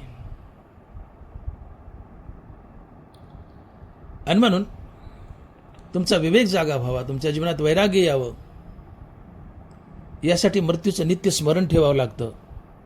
आणि म्हणूनही तुकोबाराय आम्हाला देह जाईल या चरणातून मृत्यूचं नित्य स्मरण करून देत आहेत. देह जाणं म्हणजे मरण आहे, देह जाईल म्हणजे तुकोबाराय आम्हाला मृत्यूचं स्मरण करून देत आहेत. मृत्यूच्या नित्यस्मरणाने काय काय फायदे होतात? मृत्यूच्या नित्यस्मरणाने आमची दुष्कृत्य गळून पडतात, आमच्या मुखात भगवंताचं नाम स्थिरावतं, आमच्या जीवनात वैराग्य येतं आणि वैराग्यानं देव भेटतो. ते हे विषय वैराग्य जे आत्मलाभाचे भाग्य यांनी ब्रह्मानंदायोग्य जीव होती. अर्थात मृत्यूच्या नित्यस्मरणाने तुम्हाला देव भेटतो, मुक्ती भेटते. कशी? तर मृत्यूचं नित्यस्मरण ठेवलं, तुमची दुष्कृत्य गळून पडतात, तुम्ही सत्कर्म करता. मृत्यूच्या नित्यस्मरणाने भगवंताचं नाव मुखात कायमचं स्थिरावतं आणि मृत्यूच्या नित्यस्मरणाने जीवनात वैराग्य येतं, वैराग्यानं देव भेटतो. मृत्यूचं नित्यस्मरण तुम्हाला मुक्तीची प्राप्ती करून देते, देवाची भेट घालून देते. म्हणून मृत्यूचा आमच्यावर उपकार आहे. मृत्यूचा तिटकारा करू नका, त्याचा उपकार माना. एकदा एक गावगुंड नाथ महाराजाकडे गेला आणि त्यांनी नाथ महाराजाला एक प्रश्न विचारला की म्हणले, महाराज तुमचं जीवन एवढं शांत आणि निष्पाप कसं काय हो? नाथ महाराज म्हणले, खाली बस. ते बसलं. म्हणले, माझं सोड, मी तुला तुझं भविष्य सांगतो. म्हणले, काय? म्हणले, 8 दिवसांनी तू मरणार आहेस. आजपासून 8 दिवसांनी तू मरणार आहेस. हपकलं ते शब्द नाथ महाराजांचा. म्हणले, जा, तुला 8 दिवसात काय करता येईल ते करून घे, 8 दिवसांनी तू मरणार आहे. गेलं घरी, जे हातरून धरलं अर्थात अंथरून धरलं, जागचं झाले ना. बायका मला म्हणले काय झालं मग, असे का पडले. म्हणजे नाथ महाराजांनी सांगितलं की तू 8 दिवसात मरणार आहेस. घरच्यांना खरं वाटलं, शब्द नाथ महाराज आहे, साधारण माणसाचा नाही, नाथ महाराजचा शब्द आहे. म्हणले महाराज म्हणले मला 8 दिवसांत तू मरणार. अन्न पाणी बंद. बायका मुलांच्या आग्रह असतो, एखादा पाण्याचा गोट, अन्नाचा घास घशाखाली उतरत होता. सारखं डोळ्यापुढं मरण दिसायला. जागचं हले ना. 7व्या दिवशी नाथ महाराजाकडे गेला. म्हटले महाराज तुम्ही म्हणले 8 दिवसांनी मी मरणार आहे, आज 7वा दिवस आहे, उद्या मी मरणार आहे, मी तुमच्याकडे आलोय, आज 7वा दिवस आहे, मला माझ्या उद्धाराचा काही मार्ग सांगा. नाथ महाराज म्हणले खाली बस, खाली बस. ते बसलं. म्हणले मला एका प्रश्नाचं उत्तर दे. म्हणले काय. म्हणले 8 दिवसात तू किती पापं केली. नाथ महाराज त्या माणसाला म्हणतात तू 8 दिवसात किती पापं केली. तो मनुष्य म्हणतो नाथ महाराज कशाचं पाप आणि कशाचं काय, सारखा मरणाचा वागोबा डोळ्यापुढे दिसतोय, पाप कशासाठी करू आणि कुणासाठी करू. नाथ महाराज म्हणले तुझ्या प्रश्नाचं हेच उत्तर आहे. तू काय प्रश्न केला होता की नाथ महाराज तुमचं जीवन एवढं निष्पाप कसं काय. तर मी तुला विचारलं तू 8 दिवसात किती पाप केलं. तू म्हणला सारखा मरणाचा वागोबा डोळ्यापुढे दिसतंय, पाप का करू, कुणाच्या बळावर करू, कुणासाठी करू. नाथ महाराज म्हणतात तू पाप का केलं नाही. तर तो म्हणतो 8 दिवस माझ्या डोळ्यापुढे मरण होतं. मग तू 8 दिवस डोळ्यापुढे मरण ठेवून जगलास, 7 दिवस डोळ्यापुढे मरण ठेवून जगलास, म्हणून तुझ्या हातून एकही पाप घडलं नाही. नाथ महाराज म्हणाले मीही डोळ्यापुढे मरण ठेवून जगतो, माझ्या हातून एकही पाप घडत नाही, म्हणून माझं जीवन निष्पाप आहे. आणि म्हणून तुम्हीही डोळ्यापुढे नित्य मरण ठेवून जगा, तुमची दुष्कृत्य गळून पडतील, हातून एकही पाप घडणार नाही. तुम्ही सारखे सत्कर्म कराल, लोकांना देवाचं नाव घ्याल, तुमच्या जीवनात वैराग्य येईल आणि या वैराग्यानं देव भेटेल. ते हे विषय वैराग्य जे आत्मलाभाचे भाग्य, याने ब्रह्मानंदा योग्य जीव होते. मृत्यूच्या नित्यस्मरणानं दुष्कृत्य गळाली, तुम्ही सत्कर्म केली, पाप गळाली, मुखात देवाचं नाव आलं, जीवनात वैराग्य आलं, देव भेटला, मुक्ती भेटली. किती फायदे झाले. अर्थात मृत्यूच्या नित्यस्मरणानं तुम्हाला देव भेटला, मुक्ती मिळाली. आणि मृत्यूच्या नित्यस्मरणानं देव भेटतो, मुक्ती भेटते. म्हणून तुकोबाराय आम्हाला अभंगाच्या पहिल्या चरणात आठवण करून देत आहेत मृत्यूची, की देह जाईल जाईल याची काळबा खाईल. देह जाईल जाईल याची काळबा खाईल. बाबा देह जाणार आहे, तू मरणार आहेस, तू मरकादी आहेस, तू मरशील. मृत्यूची आठवण करून देत आहेत आणि मृत्यूच्या आठवणीमुळे तुम्हाला मुक्ती मिळते, देव भेटतो, जीवनात वैराग्य येतं, मुखात भगवंताचं नाम स्थिरावतं, दुष्कृत्य गळून पडतं. आणि मग मृत्यूचं नित्यस्मरण ठेवा. मृत्यूच्या नित्यस्मरणानं विवेक जागृती होते, विवेकातून वैराग्य येतं, वैराग्याने देव भेटतो. जोपर्यंत विवेक जागृती नाही तोपर्यंत या संसाराला अंत नाही. आणि म्हणून विवेक हा परमार्थाची गुरु किल्ली आहे. तुम्ही लाख परमार्थ करा, पण जोपर्यंत विवेक जागृती नाही तोपर्यंत तुम्हाला मुक्तीच मिळत नाही, संसार जिंकू शकत नाही. ज्ञानोबा लिहित आहे जबवरी पार्था विवेकू न उधवी माथा तब अंतू नाही अश्वत्था भवरूपाया. अर्जुना जोपर्यंत विवेक वर डोकं काढत नाही तोपर्यंत त्या संसाराला शेवट नाही, अर्थात तुम्हाला मुक्ती नाही. विवेक जागा झाला तरच तुम्हाला मुक्ती मिळते, अन्यथा नाही. आणि विवेक मृत्यूच्या नित्यस्मरणानं जागा होतो. मी मरणार, मी मरणार, मी मरणार हे डोक्यात घोळलं की तुम्ही देहार उदास होता. विरक्ती जीवनात येते, विरक्तीने देव भेटतो. ज्ञानोबाने गोड उदाहरण देत आहेत की विखे रांदिली रस सोय ते जेवणारा ठाऊही होय, ते ताटची सांडोनी जाय जियापरी. त्याचे संसार समजतात जाणीजे जे अनित्यता ते वैराग्य दवडिता पाठी लागे. एक मनुष्य जेवायला बसलाय, तोंडात घास घालणार, तेवढ्यात एक मनुष्य पळत आला आणि कानात सांगितलं, खाऊ नको, याच्यात विष घातलंय, या अन्नात विष आहे. तो मनुष्य नुसतं ताट सोडून जाणार नाही, तर ते ताट उलथं पालथं करून निघून जाईल. ते ताटाची सांडवणी जायची यापरी. या ताटात विष घातलं, हे खाल्लं तर मी मरेल, हे माणसाला कळालं, तर तो नुसतं ताट सोडून गेला नाही, ताट उलथं पालथं करून निघून गेला. का? ते ताट, हे जेवण माझ्यासाठी मारक आहे. तसं ज्या दिवशी तुम्हाला कळतं की संसार अनित्य आहे, मी संसाराचा अंश म्हण मी अनित्य आहे, संसार मरका आहे, मी संसाराचा अंश म्हण मी मरका आहे, संसार मला मारील, संसारही मरेल, संसारही मला मारील,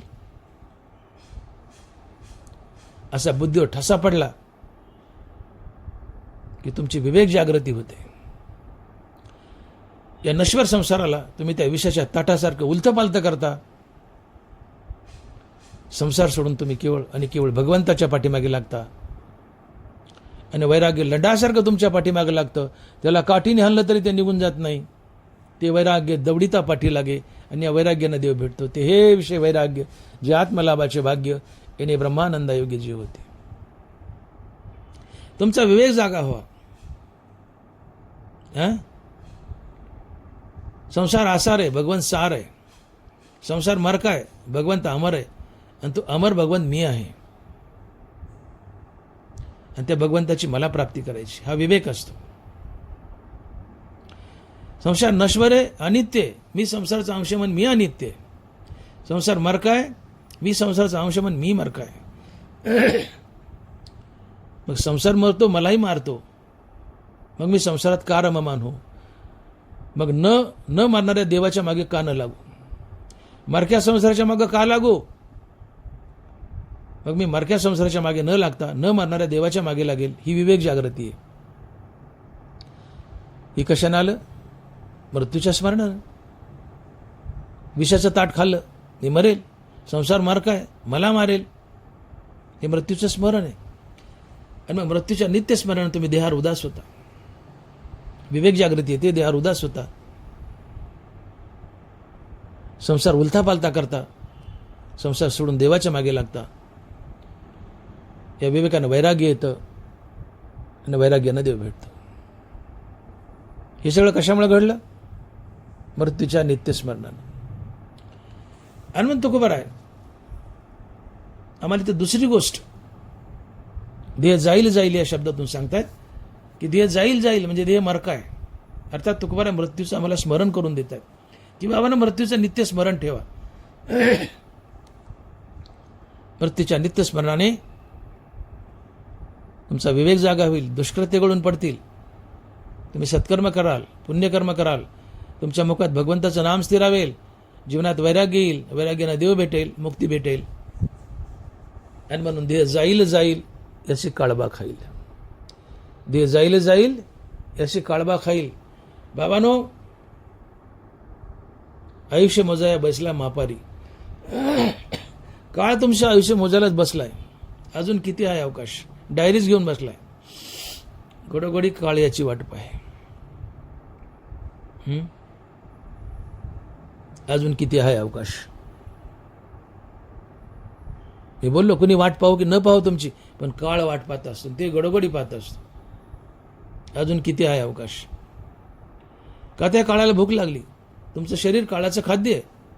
भाकरी आमचं खाद्य आहे, तसे शरीर काळाचं खाद्य आहे.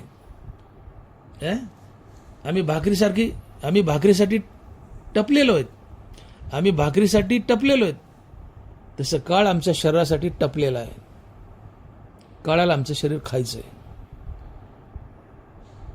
आमचा देह काळाचं खाद्य आहे. आणि मग खाद्यासाठी मनुष्य तडपडतो. प्रत्येक प्राणी आपल्या खाद्यासाठी तडपडतो, ते खाद्य मिळवतो. मग काळाचं खाद्य जर देह आहे तर काळे टपू नये.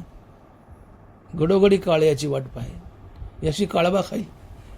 या काळाचं खाद्य जर शरीर, तो वाट पाहतो, अजून किती अवकाश आहे, किती अवकाश आहे. तो अवकाश संपला की तुम्हाला खाऊन टाकतो. याची काळबा खाईल. काळ तुम्हाला खाऊन टाकतो. आणि काळाला खाल्लं, काळानं तुम्हाला खाल्लं की देह गेला. देह गेला की परमार्थ संपला. वायर जार हरिविन. मग असं होऊ नये, वायर जार हरिविन होऊ नये, चक्कर होऊ नये. आम्हाला देव भेटावा यासाठी तुकोबाराय म्हणतात त्वरा करा, घाई करा. हा देह जाईल बाबानो, हा देह जाईल. म्हणून तुम्हाला उमज येऊ द्या. देह जाईल याची उमज येऊ द्या. परंतु हा देह जाईल हे मनुष्यास उमजत नाही. म्हणून तुकोबाराय मनुष्याला दगड म्हणतायत आणि अभंगाच्या दुसऱ्या चरणात लिहितायत कारेन उमजशी दगडा कैचे हत्ती घोडे वाडा. कारेन उमजशी दगडा कैचे हत्ती घोडे वाडा.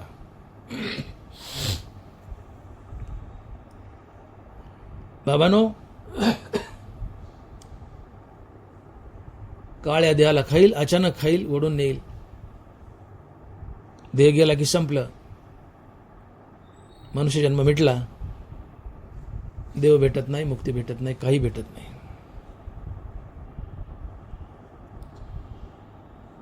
देह जाईल हे मी दोनदा सांगतोय,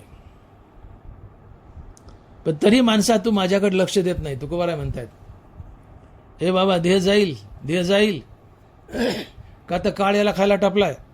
देह जाईल, देह जाईल. मी कितीदा सांगतोय तुला, पण तरी तुला उमज येत नाही, भगवत भक्तीला लागत नाहीस. म्हणून तू दगडेस, तू दगडेस. कारे न उमजशी दगडा कैचे हत्ती घोडेवाडा. संत टाहा फोडून सांगतायत भक्तीला लागा, भक्तीला लागा. देह क्षणिक आहे, नश्वर आहे. देह जाईल, जाईल. याला काळ खाईल. देह जाईल, देह जाईल, देह जाईल, देह जाईल. अनेकदा सांगतोय मी, पण तरी लोकांना उमज येत नाही. ते भोगातच रममान होतात. म्हणून तुकोबाराय नायवलाजन तुम्हा आम्हाला दगड म्हणतात. कारेन उमजशी दगडा कैचे हत्ती घोडे वाडा. अरे दगडा म्हणले हे घोडे, हत्ती, वाडे कुणाचे आहेत? हे वाडा किती दिवसाचा आहे तुझा? तुझा वाडा, तुझं घर कुठं आहे? त्याने वैकुंठ भवनी, त्याने वैकुंठ भवनी घर केले. तुला वैकुंठात घर बांधायचंय. माणसा तुला आत्मस्वरूपात घर बांधायचंय. इथले दगडामातीचे घर तुझे नाही आहेत. त्याने वैकुंठ भवनी घर केले. वैकुंठात घर बांध. त्यासाठी नित्य हरिनाम घे. तुझं घर वैकुंठात आपाप बांधलं जाईल. तू इथल्या दगडामातीच्या घरात अडकून पडू नको. हत्ती घोडे वाडा हे क्षणिक आहे तुझ्यासाठी. हत्ती घोडे वाडा हे क्षणिक आहे तुझ्यासाठी. रावणाला किती वाडे होते? वाडा म्हणजे घर, जुना शब्द आहे. वाडा, माळाचा वाडा असायचा. ए दगडा, आम्हाला तुकोबारामध्ये ए दगडा तुझा वाडा सोड म्हणले. रावणाला किती वाडे होते? रावणाला किती घर होते? अरे पितळाची, तांब्याची, चांदीची सोडून दे म्हणले. शुद्ध कांचनाची सप्तकोटी, शुद्ध कांचनाची सप्तकोटी. रावणाला शुद्ध सोन्याची 7 कोटी वाडे होते किंवा 7 कोटी घरं होते. जे इथं म्हणतात ना दुसऱ्या चरणात कैचे हत्ती घोडे वाडा. रावणाला 7 कोटी शुद्ध सोन्याची वाडे होती, घरं होती. पण तुकोबारांनी फटकारलं रावणाला. तुका म्हणे ज्याची संपदा एवढी, तुका म्हणे ज्याची संपदा एवढी, सांगा ते कवडी गेली नाही. 7 कोटी सोन्याचे वाडे, पण रावणासोबत फुटकी कवडी गेली नाही. वाडा तर सोडा, फुटकी कवडी गेली नाही. धन मिळविले कोटी संगे नय रे लंगोटी. हा विवेक आहे का? तोंडावर पळपळ पडताय तुम्ही. तोंड फुटूस तर पडताय, झेंडू फुटूस तर पडताय. मरमर मरमर मरमर मरमर मरमर करा ना. नशिबात आहे ते तेवढं मिळू नये. पोटासाठी करावे लागते, पण त्यात अल्पसंतुष्टता असावी. साई उतनाही दे जामे कुटुंब समाय, साई उतनाही दे जामे कुटुंब समाय, मैं भी भूका न रहू और साधू भी भूका न जाए. देवा मला तेवढंच दे की ज्यामध्ये मी आणि माझं घर खाऊन पिऊन सुखी असेल आणि दारात एखादा साधू आला, भिकारी आला, तर त्याला वाढण्यासाठी माझ्याजवळ पसाभर असेल. साई उतना ही दे जामे कुटुंब समाय, मैं भी भूखा न रहो और साधू भी भूखा न जाए. ही अल्पसंतुष्टता आहे. माणसाला अल्पसंतुष्टीची ढेकर यावी. जो अल्पसंतुष्ट आहे तो सर्वात सुखी आणि सर्वात श्रीमंत आहे, आणि जो हव्यासी आहे तो सर्वात दुःखी असतो. मरमर मरमर मरमर मरमर मरमर हा हव्यास, ही तृष्णा एक दिवस तुम्हाला मारते. जीवनात नीड असावी, ग्रीड नाही. नीड म्हणजे गरज, ग्रीड म्हणजे हाव.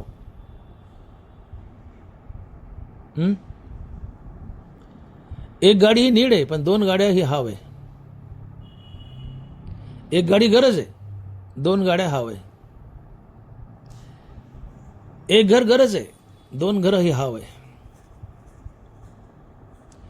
कामापुरता पैसा गरज आहे, वाजीपेक्षा जास्त पैसा ही हाव आहे. ही हाव नसावी. हाव ही तृष्णा असते. तृष्णा तुम्हाला अकालीच मारते. तृष्णा तुम्हाला बेचैन करते ते मिळवण्यासाठी, आणि बेचैनी तुम्हाला अकालीच मारते. नाना प्रकारचे रोग होऊन, heart attack, blood pressure, hemiplegia वगैरे वगैरे, अर्धांगवायू असे रोग होऊन. पण थोडा पैसा मिळून जास्त दिवस जगावं का जास्त पैसा मिळून तृष्णेमुळे लवकर मरावं, कोणतं फायद्याचं आहे तुम्हीच ठरवा आणि मला कळवा. काय बोललो मी? थोडा पैसा मिळून जास्त दिवस जगावं का जास्त पैसा मिळून तृष्णेमुळे लवकर मरावं, कोणतं फायद्याचं आहे तुम्हीच ठरवा आणि मला कळवा. मला तर वाटतं थोडा पैसा मिळून जास्त दिवस जगावं. थोडं करावं आपल्यासाठी, जास्त करावं लोकांसाठी. जास्त केलं कोल्या कुत्र्याची धन होते. तुम्ही अकालीच मरता तृष्णेमुळे, हवेमुळे, बेचैनीमुळे. तुम्ही अकाली मेले, काय उपयोग झाला? 60 वर्षाला मेले. लय धन मिळवलं पण 60 वर्षाला मेले, काय उपयोग झाला? थोडं धन मिळवलं पण 100 वर्षाने मेले. 40 वर्षाचं आयुष्य अधिक लाभलं. अल्पसंतुष्ट असावी ही सर्वात मोठी श्रीमंती आहे. आणि मग मनुष्य आज नुसतं धनाच्या मागे लागलाय.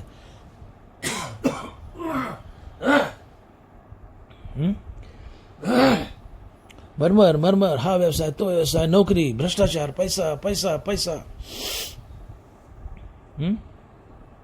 ICU, ह्याला ऍडमिट कर, त्याला ऍडमिट कर, लाख घे, 2 लाख घे, 4 लाख घे, 5 लाख घे. कमव कमव कमव. अरे पण कमावणारे आजपर्यंत सगळ्यांनीच कमावून पैशाच्या मागे लागले, ते कुठे आहेत? आजपर्यंत सगळे धनाच्या मागे लागले. एका जनार्दने असे किती झाले? आज कुठे ते नामशेष झाले हो.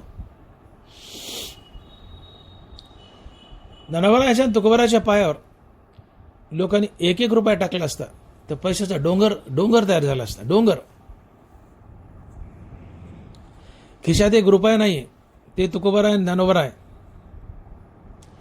आज त्यांच्या समाधीवर नाक रगडण्यासाठी, माथा टेकवण्यासाठी लाखो लोकांच्या रांगा लागतात. किती धन होतं त्यांच्यापाशी? काही नाही हो. आम्ही सदैव सुडके, जवळी येतात चोर धाके, जाऊ पुढे भिके, कुत्रे घर राखीती. तुकोबराय बोलताय स्वतःची श्रीमंती. आम्ही सदैव सुडके, जवळी येतात चोर धाके, जाऊ पुढे भिके, कुत्री घर राखीती. आम्ही सदैव सुडके आहेत म्हणले. काही नाही आमच्याजवळ. चोर आम्हाला घाबरतो म्हणले. आम्ही नाही चोराला घाबरत. आम्ही भीक मागायला कुठं पुढे गेलो तर कुत्रा आमचं घर सांभाळतं.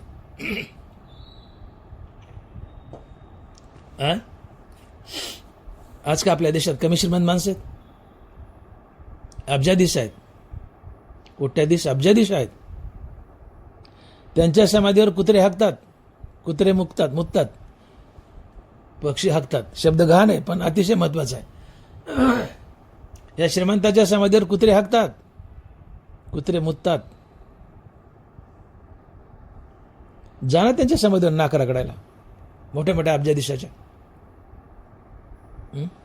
ज्याच्या खिशात 1 रुपया नाही त्या ज्ञानदेवाच्या समाधीवर, तुकोबाराच्या समाधीवर नाक रगडता, माथा रगडता, आपडी तापडी करता, तोबा करता. का? किती धन आहे त्यांच्यापाशी, तुकोबरायापाशी किती धन आहे ज्ञानोबरायापाशी.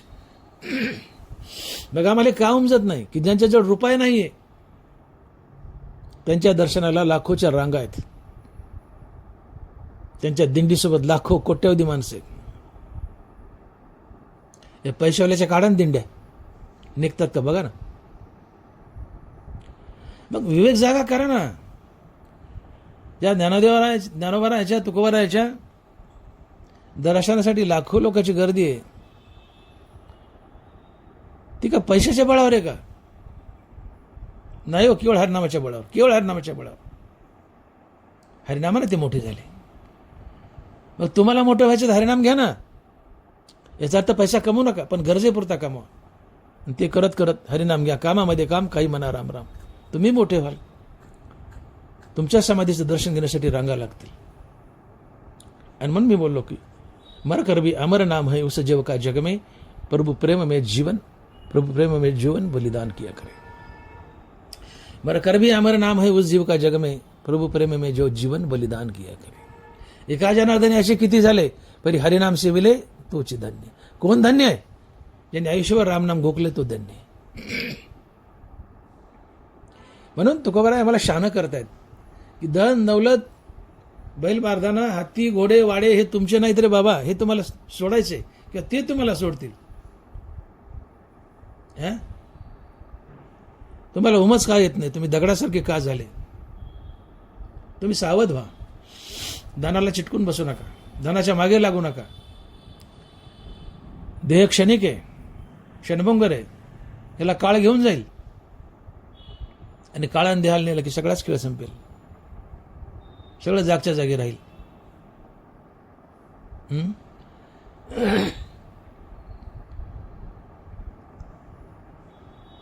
राजा सिकंदर सगळं जग जिंकलं. म्हातारपणी कॅन्सर झाला. नाना प्रकारच्या वैद्याकडे हाकिमाकडे गेला. त्यांना म्हणायचं माझी सगळी जायदाद घ्या, इस्टेट घ्या, संपत्ती घ्या, माझं सगळं राज्य घ्या, पण मला या कॅन्सरमधून वाचवा.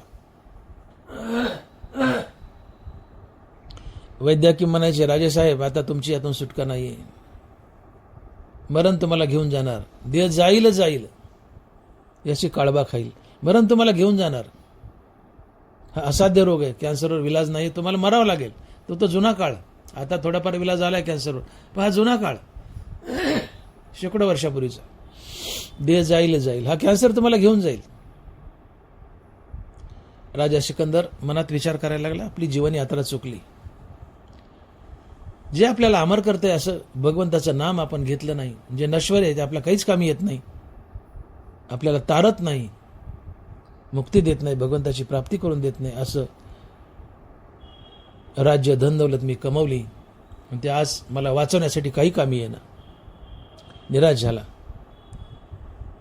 प्रधानाच्या नावाने एक चिठ्ठी लिहिली आणि त्याला सांगितलं की माझी अंत्ययात्रा अशी काढा की ताटकीवर माझे दोन्ही हात लोंबकळच सोडा, उघडे सोडा. सगळ्या जगाला कळू द्या की जगविजेता चक्रवर्ती सम्राट राजा सिकंदर उघड्या हाताने आला आणि उघड्याच हाताने गेला. उघडेची यावे, उघडेची जावे. सर्वत्र वैभवेश्वराचे अनुमात्र नाही वा जीवाचे. उघडेची यावे, उघडेची जावे. हे आम्हाला का कळत नाही? हे आम्हाला कळत नाही म्हणतो का? आम्हाला दगड म्हणतायत. महाराज पुन्हा पुन्हा म्हणतायत, हे बाबांनो, देह जाईल, याला काळ खाईल. मी किती सांगू, पण सांगून तुम्हाला उमजत नाही. तुम्ही भक्तीला लागत नाहीत. तुम्ही दगड आहेत म्हणले आणि कशाच्या मागे लागलेत? तर दगडाच्याच. दगडाच्याच म्हणजे कशाच्या? कैचे हत्ती घोडे वाडा, सोने रुपये आम्हा मर्तिके समान, म्हणजे दगडच. मानी दगडाचे निपाडे निचाडवायचा. धन दौलत पैसा दगडाच्या योग्यतेचा मानतो. ह्याला दगड म्हटलंय. धन दौलतीला ज्ञानोबांनी दगड म्हटलंय. मानी दगडाचे निपाडे निचाडवायचा. आम्ही दगड आहेत आणि दगडाच्या मागे लागलो. हे धन दौलतीला दगडच म्हटलंय, कचरा आहे तो. आम्हाला तारत नाही, तो आमच्यासाठी कचराच आहे. आणि म्हणून महाराज म्हणतात की बाबा तू किती धन मिळवलंस, हे धन तुझ्या सोबत येणार नाही. तुझ्या सोबत एकच गोष्ट येईल आणि ते आहेत गवऱ्या. गवऱ्या गाईच्या शेणाच्या गवऱ्या असतात. तुकोबारा लिहित आहेत, पलंग न्याहाल्या सुपती शेवटी गवऱ्या सोबती. पलंग न्याहाल्या सुपती शेवटी गवऱ्या सोबती. जे माणसं भक्ती करत नाहीत, हरिनाम घेत नाहीत, त्यांच्यासोबत शेवटी गवऱ्या येतात. जे हरिनाम घेतात त्यांच्यासोबत हरिनाम येतं, ते मुक्त करतं. पण जे हरिनाम घेत नाहीत ती दगडासारखी आहेत. धन मिळतात, धनाच्या मागे लागतात, पण हे धन शेवटी सोबत येत नाही. मग या माणसाच्या सोबती काय येतं?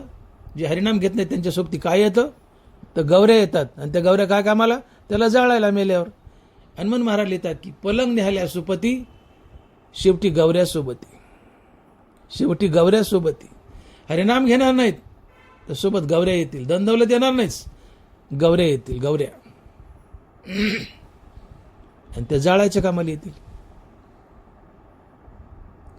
हनुमान महाराज आम्हाला दगड म्हणतायत.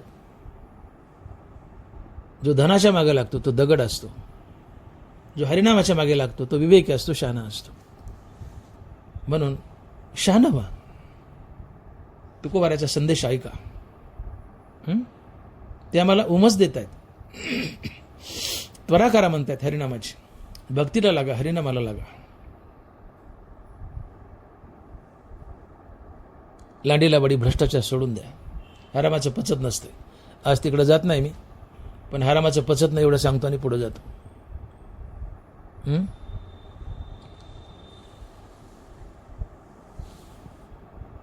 अरे बाबांनो, धन मिळण्यात तुमचं आयुष्य जाईल. महाराज म्हणतात धन मिळण्यात तुमचं आयुष्य जाईल. तुम्ही दगड आहेत, धन मिळण्यात तुमचं आयुष्य जाईल. हे धन तर सोबत येणार नाही, जागच्या जागी राहील. तुमच्यासोबत फक्त गवऱ्या येतील आणि तुमचं उभं आयुष्य निघून जाईल आणि म्हातारपणी तुमची फजिती होईल. हे अभंगाच्या 3ऱ्या चरणात आणि महाराज लिहित आहेत, लोडे बालिस्ते सुपती जरा आलिया फजिती. लोडे बालिस्ते सुपती जरा आलिया फजिती. महाराज म्हणतात खूप पैसा मिळवलास, देवाचं नाव नाही घेतलंस, बसायला गादी गुडघे आहेत की, टेकायला लोड आहेत. लोडे बालिस्ते सुपती, टेकायला लोड आहेत. मोठमोठ्या गाद्या आहेत बसायला, पांघरायला मोठे मोठे गालीचे आहेत. बसायला गाद्या, टेकायला लोड, पांघरायला गालीचे. नरम रजाया. पण काही दिवसात तुला म्हातारपण येईल म्हणले. आणि मग म्हातारपण आल्यावर तुझी काय फजिती होईल? महाराज म्हणतात जरा आलिया फजिती. जरा जरा म्हणजे म्हातारपण. जरा आलिया फजिती. म्हातारपण आल्यावर तुझी काय फजिती होईल? नवरा 13 अध्यायात म्हाताऱ्याची काय फजिती होते फार सुंदर वर्णन करतायत. नवरा म्हणतात तरुणपणात तुमचे डोळे कमळासारखे असतात, तेजस्वी. म्हातारपण ते पडवळासारखे निस्तेज दिसतात. नाक रुबाबदार असतंय. मनुष्य पुन्हा पुन्हा आरशात बघतो, काय माझं नाक आहे, काय माझ्या नाकाला शेंडा आहे. हे तरुणपणात. पण म्हातारपणी ते नाक उंटाच्या गुडघ्यासारखं होईल म्हणले, खुरट. तुझ्या भवाया लोंब कळतील म्हणले, झाडाच्या साली लोंब कळतात तशा.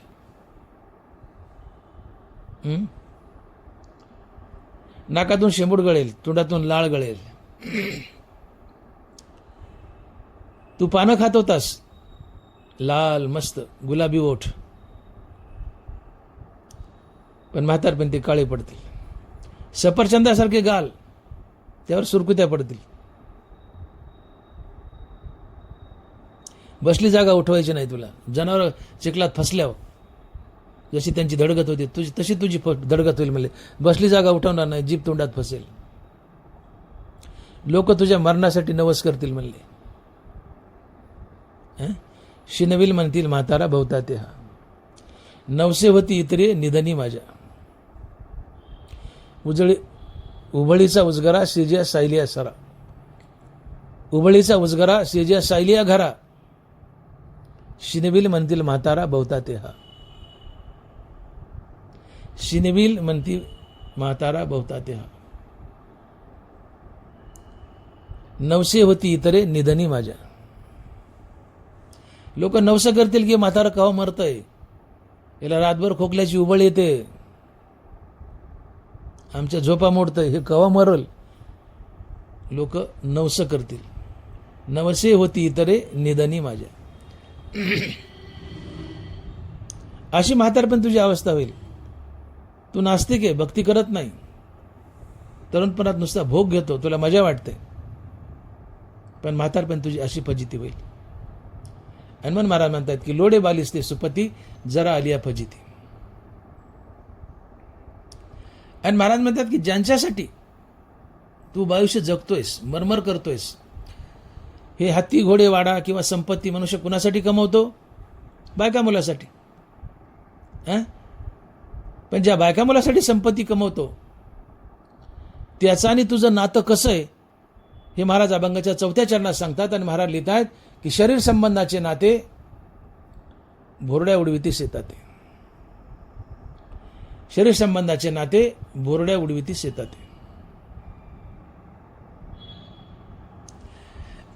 ज्या मुलासाठी बायकासाठी तू धन जमा करतोयस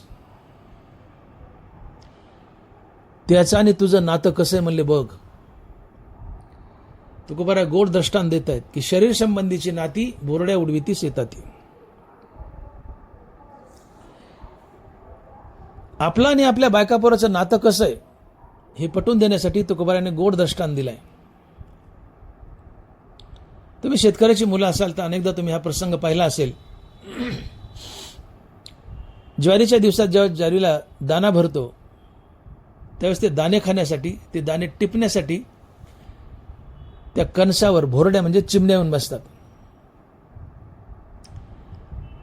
एका कणसावर 2-2, 3-3 किंवा बाजूच्या कणसावर समजा एका कणसावर 2 बसल्या, 3 बसल्या, 4 बसल्या, दाणे टिपतायत. शेतमालक लांबून गोपणीचा गुंडा मारतो, दगड मारतो, त्या चिमण्या 4 दिशेला 4 उडून जातात. त्या चिमण्याचा पुन्हा एकमेकाशी संबंध येतो किंवा येतही नाही. तसं आपलं कुटुंब म्हणजे एक फॅमिली गॅदरिंग आहे. त्या चिमण्यासारखं दाणं टिपण्यासाठी चिमण्या जसं एकत्र येतात कणसावर बसून, तसं काही काळ आम्ही एकत्र येतो. आणि कालांतराने हळूहळू एक एक एक एक निघून जातो, मरून जातो. आणि पुन्हा या फॅमिली मेंबरचा आपला कधी संबंध येत नाही, जसं त्या चिमण्याचा एकमेकाशी संबंध येत नाही. म्हणून तुकोबारा म्हणतात की शरीर संबंधीची नाती बोरड्या उडवितीस येतात. हे माणसात तुझं आणि तुझ्या बायकापोराचं नातं कसं आहे म्हणले बघ. फार गोड दृष्टांत आहे. शेतामध्ये ज्वारीच्या कणसावर दाणे खाण्यासाठी चिमण्या बसतात. त्यांना दगड मारला की ते 4 दिशेला 4 उडून जातात. पुन्हा त्यांचा एकमेकाशी संबंध येत नाही. तसं आपलं कुटुंब एक फॅमिली गॅदरिंग आहे. आम्ही काही काळाकरता एकत्र येतो त्या चिमण्यासारखं. बारी-बारीने एक एक जण मरतो. शेवटी सगळे मरतात, 4 दिशेला 4 जातात. पुन्हा त्या कुटुंबियाचा ना आपला एकमेकाशी संबंध येत नाही. याला तुकोबारा म्हणतात की शरीर संबंधीची नाती भोरड्या उडवितीस येतात. महाराज म्हणतात जे मागे तुझे नाहीत आणि पुढे तुझे नसतील, आहेत ते सध्या आणि क्षणिक, त्यांच्यासाठी संपत्ती जमवून तू तुझी मुक्ती का दुरावतो? भगवत भजनाला का लागत नाही? काय नाते, किती संबंध आपला बघा. आपण आपल्या बापाच्या पोटी आलो, आपल्या बापाच्या पोटी आपण जन्माला आलो. समाजात कुठल्या तरी युनितला प्राणी असो, झाड असो, झुडूप असो, किंवा उदाहरण घ्या, माणूस घ्या. समाजात एखादा मनुष्य म्हातारा झालाय, तो मेलाय, आणि त्याचा आत्मा बाळ रूपाने आपल्या बापाच्या पोटी आलाय, आणि ते बाळ आपण असतो. बरोबर आहे? आता काही दिवसांनी आपला बाप म्हातारा होतो, तो मरतो, आणि तो बाळ रूपानं कुणाच्या तरी दुसऱ्या घरात त्या माणसाच्या पोटी जातो. मग मला सांगा, जे म्हातारा मेलय आणि त्याचा आत्मा आपल्या बापाच्या पोटी आलाय आपल्या रूपानं, आपल्या बापाचा आणि त्या म्हाताऱ्याचा, पाठीमागच्या जन्मात काही संबंध होता नाही. ते कुणाच तरी म्हातारं मेलंय आणि त्याचा आत्मा आपल्या बापाच्या पोटी आला आणि ते आपण आहेत. मग आपल्या बापाच्या पोटी आलोत तर एवढ्या जन्मा करता ते म्हातारं ज्याचा आत्मा आपल्या बापाच्या पोटी आला, त्या म्हाताऱ्याचा आणि आपल्या बापाचा काय संबंध आहे? संबंध आहे आपला आणि तो एवढ्या जन्मा करता. उद्या आपला बाप मेला, कोणाच्या घरात गेला बाळ म्हणून, त्या बाळाचा आणि आपला काय संबंध आहे? मग बापाचा आणि आपला संबंध एवढ्या जन्मा करता. आणि म्हणून आपलं कुटुंब एक फॅमिली गॅदरिंग आहे. काही काळाकरता आम्ही एकत्र येतो आणि त्या चिमण्यासारखं 4 दिवसाला 4 उडून जातो, पुन्हा आमचा संबंध येत नाही. म्हणून जे पाठीमागे आपले नाहीत आणि पुढे आपले नाहीत त्यांची आसक्ती का? ते आहेत ते या जन्मात आपलेत आणि तेही मोहापोटी, मतलबापोटी, पुत्रबंधुकांता संपत्तीचे. हे पुत्रबंधुकांता कुठपर्यंत तुमचे आहेत? जोपर्यंत तुम्ही कॅश पुरवता. बायकोनी 10,000 साडीला मागवले, बायकोनी 10,000 साडीला मागितले, तुम्ही दिले नाही किंवा 2,000 दिले, ती सरळ म्हणतीये बदगेशी उगाच लग्न केलं, काहीच मौज मजा झाली नाही माझी, काहीच हाऊस पुरवली नाही आणि माझी, याच्यासोबत लग्न करून फसले. बायकोला 10,000 दिले तर बायको गोंडा गोळती, पुढं पुढं करते, चांगलं चुंगलं खाऊ घालते, पण तिच्या गरजा हौसा पुऱ्या करू नका. टळा टळा टळा बोलती माघारी, बदग म्हणतीये बदग्याशी उगाच लग्न केलं, फसलं काम. मग बायको आपली कुठपर्यंत? आपण कॅश पुरवतो तोपर्यंत, पैसा पुरवतो तोपर्यंत. पण आम्ही कॅशियर आहेत. तुम्ही मुलाबाळासाठी काही कमवून ठेवू नका. मुलं बाळे म्हणतात आमच्या बापाने आमच्यासाठी काय कमवलं? काहीच नाही. ते तुमच्या नावाने कडे फोडतात. म्हातारपर्यंत तुम्हाला ढकलून देत बाजूला, काय कमवलं तू? पडतासास खा शेळ्या भाकरी, नाही देते हाकलून वृद्धाश्रमात. बहीण आली, बहीण तुम्हाला कुठपर्यंत दादा म्हणते? जवरी चाले धंदा तो बहीण म्हणे दादा, नाही तर दादाच्या टिंब टिंब. बहीण आली, तिला तिच्या लेकराला बोलवून केली, पैशातला दिला तर दादा दादा दादा, आणि भावाने बिना बोलणीच झाकली, बोट मोडीतच जाते वाटाने. माझ्या एकीच सगळं जळालंय, माझ्या एकीच सगळं पिटलंय. जवरी चाले धंदा तो बहीण म्हणे दादा. बहिणीला दिलं घेतलं तर दादा माझा, दिलं घेतलं तर सीजन नाही तर पोटभाजी.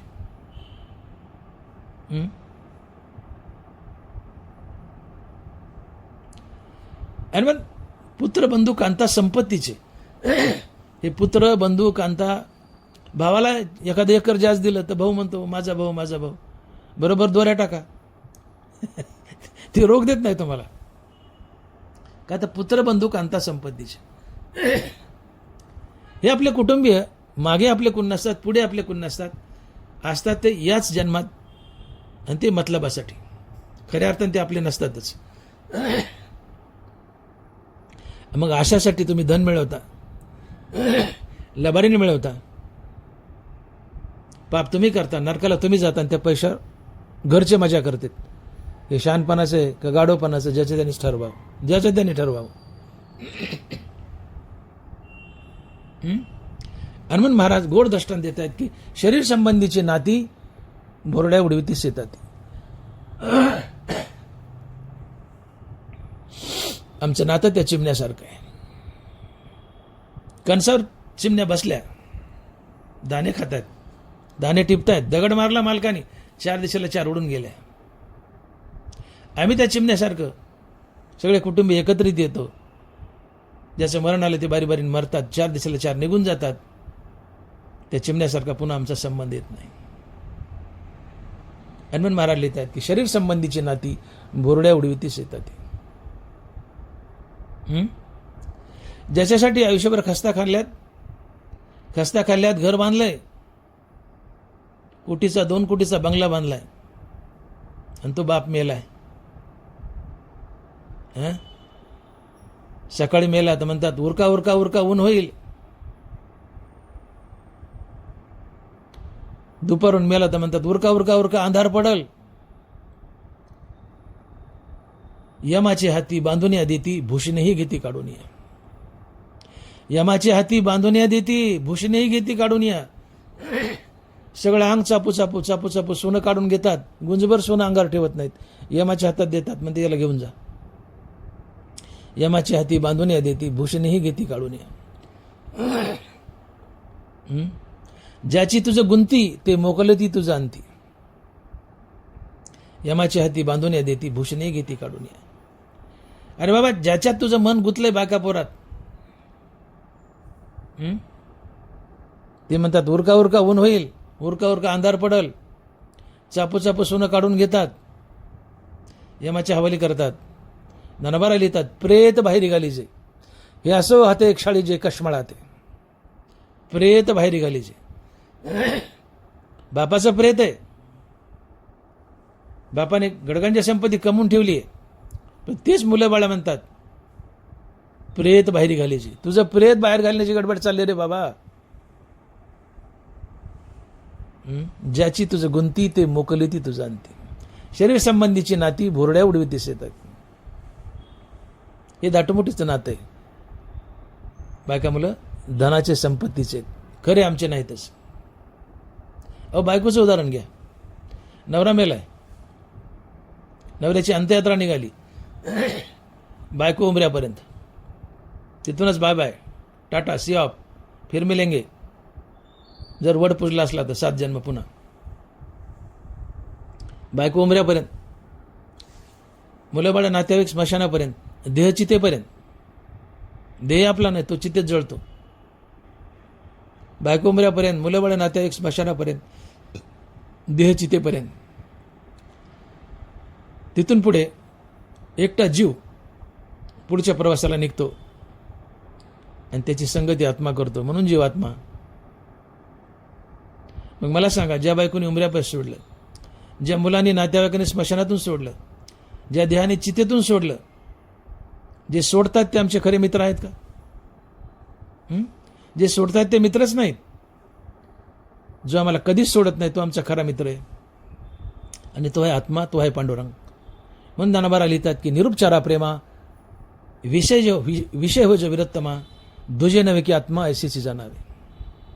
निरुपचारा प्रेमा विषय हो जो विरोत्तमा दुजे नवे की आत्मा ऐसीची जाणावे. आमचा खरा मित्र जर कोण असेल तर तो आत्मा आमच्या जीवाची संगती करतो की जो आम्हाला कधीच सोडत नाहीत. जे आम्हाला अर्ध्यातून सोडतात ते आमचे नसतातच हो. मग जो आम्हाला कधीच सोडत नाही तो आमचा आहे, तो आहे आत्मा. पण प्रेमच करायचंय तर आत्म्यावर करा, पांडुरंगावर करा. विषय तो त्यांचा झाला नारायण नावडे धनजन माता पिता. प्रेमच करायचं तर नारायणावर करा, पांडुरंगावर करा. बायका मुलं खऱ्या प्रेमाचा विशेष नाही, ती आसक्ती आहे. हे जर त्यांना टाकून द्या असं नाही, त्यांचा उत्तम सांभाळ करा. पण युक्तियुक्तीने यांच्यातून सुटा आणि रामनामानं ते सुटता येतं. आणि मग महाराज म्हणतायत की जोपर्यंत तुम्ही कॅश पुरवतात तोपर्यंत बायका बरं तुमच्या असतात. तुम्ही कॅश देण्याची बंद केली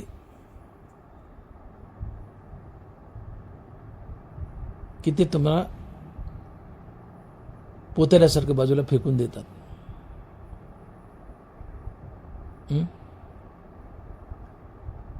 बारी बारी साड्या आणता, बारी बारी कपडे आणता, लळे करता, घरं बांधता, गाड्या घेता. माझे बाबा, माझे बाबा, माझा डॅड, माझे पप्पा. पण यातलं काहीच नाही केलं तर आमचा बाप भिकारी आहे, आमचा बाप फालतू आहे, त्याला काहीच आलं नाही असं कोसता, बोटं मोडतं त्याच्या नावाने.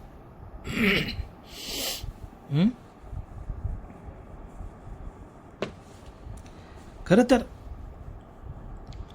मी म्हणतो या देशातील भ्रष्टाचार जर मिटवायचा असेल तर अगोदर बाप शहाणा हवा.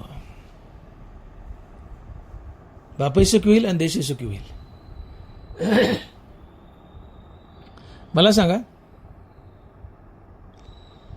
एखादा मूर्ख मुलगा आहे, नालायक मुलगा आहे, त्याच्यासाठी बापाने संपत्ती कमवून ठेवली, पण ते नालायक आहे, ते वाम मार्गात खर्च करील आणि बापाला कंगाल करील, नालायकच. पण तो एखादा लायक मुलगा आहे, त्याच्यासाठी बापाला संपत्ती जमा करण्याची गरज नसती, कारण ते लायक आहे, तेच संपत्ती जमा करतं आणि बापाला मोठं करतं.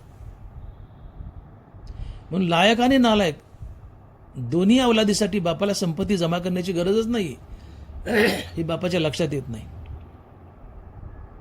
बाप मरमर मरमर मरमर करतो आणि अर्ध्या वर्षात मरून जातो.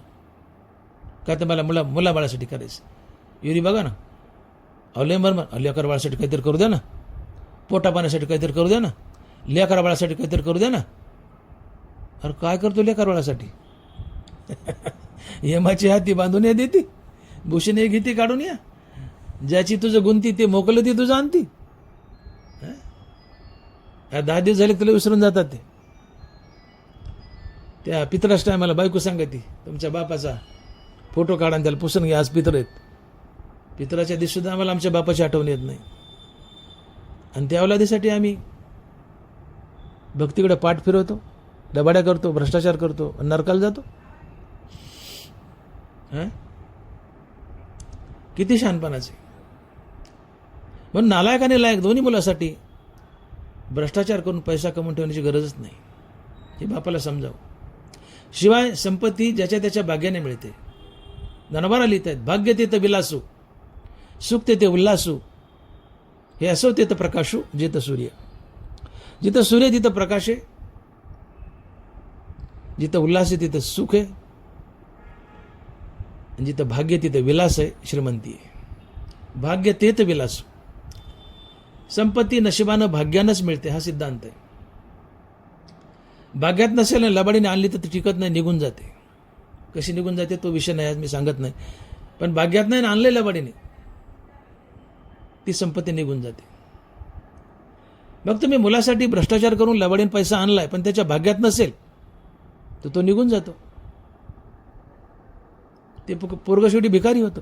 हे बापाला का कळू नये? भाग्य ते विलास. भाग्यात असेल तर टिकतो, पण लबाडीने बापाने पैसा आणलाय पोरासाठी, पण पोराच्या भाग्यात नाही, तो पैसा निघून जातो. पोरगं भिकारी होतं, बापाला भिकारी करतं, वामा मार्गात पैसा खर्च करतो. पण बापाला कळावं की लायक आणि नालायक दोन्ही अवलादीसाठी आपल्याला पैसा जमा करायची गरज नाही, त्यांच्या भाग्याने त्यांना पैसा मिळून असतो. बापाला जर खात्रीने कळालं, पोटापुरताच मिळवून आनंदाने जगावं. आपल्या नालायक आणि लायक दोन्ही अवलादीसाठी पैसा मिळण्याची गरज नाही, ज्या दिवशी बापाला कळेल त्या दिवशी बाप भ्रष्टाचार सोडून देईल. हा देश आणि बाप दोघेही सुखी होतील. देश आणि बाप दोघेही सुखी होतील, भ्रष्टाचारातून देश मुक्त होईल. हे प्रत्येक बापानं समजून घ्यावं. आणि म्हणून या अभंगात हे चरण अतिशय वजनदार आहे. शरीर संबंधीची नाती भोरड्या उडवितीस येतात. महाराज म्हणताय, संसार करताना तुम्ही जागे व्हा, तुम्ही शाने व्हा. तुमचे जे कुटुंबीय आहेत, ज्यांच्यासाठी तुम्ही पैसा करता, ज्यांच्यासाठी पैसा जमा करता, लबडीन पैसा तुम्ही आणता, त्या लबडीच्या पैशावर सगळं घर मजा करतो, पण त्या लबाडीचं पाप तुमच्या माथ्यावर राहतं, तुम्ही नरकाला एकटे जाता. हे किती शहाणपणाचं आहे.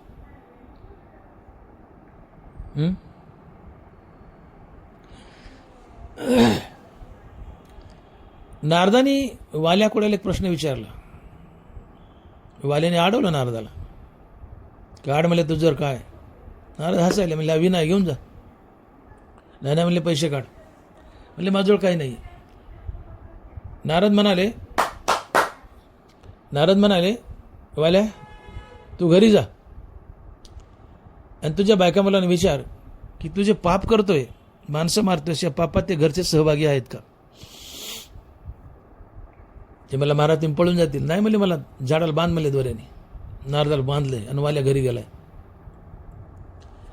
वाल्या आईकडे गेला. म्हणले, आई मी माणसं मारतो, तुम्हाला पोसण्यासाठी पैसे आणतो, पाप करतो, या माझ्या पापात तुम्ही सहभागी आहेत का? आई म्हणते, बाबा माझे 4 गेले, 2 राहिले, माझ्या गवऱ्या पुढे गेल्या, मला कशाला तुझ्या पापात वाढतो? तू जाणं तुझं पाप जाणं, तू जाणं तुझं पाप जाणं. वाल्या कमरात मोडला. वाल्या बायकोकडे गेला, म्हणजे अगं मी माणसं मारतो, खुनं करतो, डाके टाकतो, पाप करतो, माझ्या पापात सहभागी आहेस का? बायको म्हणाली, अहो मालक, ज्या दिवशी माझ्या गळ्यात मंगळसूत्र घातलं त्या दिवशी माझ्या भरण पोषणाची जिम्मेदारी तुमची, मला तुमच्या पापात वडू नका, तुम्ही जाणं तुमचं पाप जाणं. त्या बायकोला चावला तर विंचून ती बोंबलत होती ठोठा. ते म्हणली, इकडे या. वाल्या गेला, म्हणली मला विंचू चावला, वेदना होतात, माझ्या अर्ध्या वेदना वाटून घ्या. काय म्हणली बायको? मला विंचू चावलाय, वेदना व्हायल्यात, माझ्या अर्ध्या वेदना वाटून घ्या.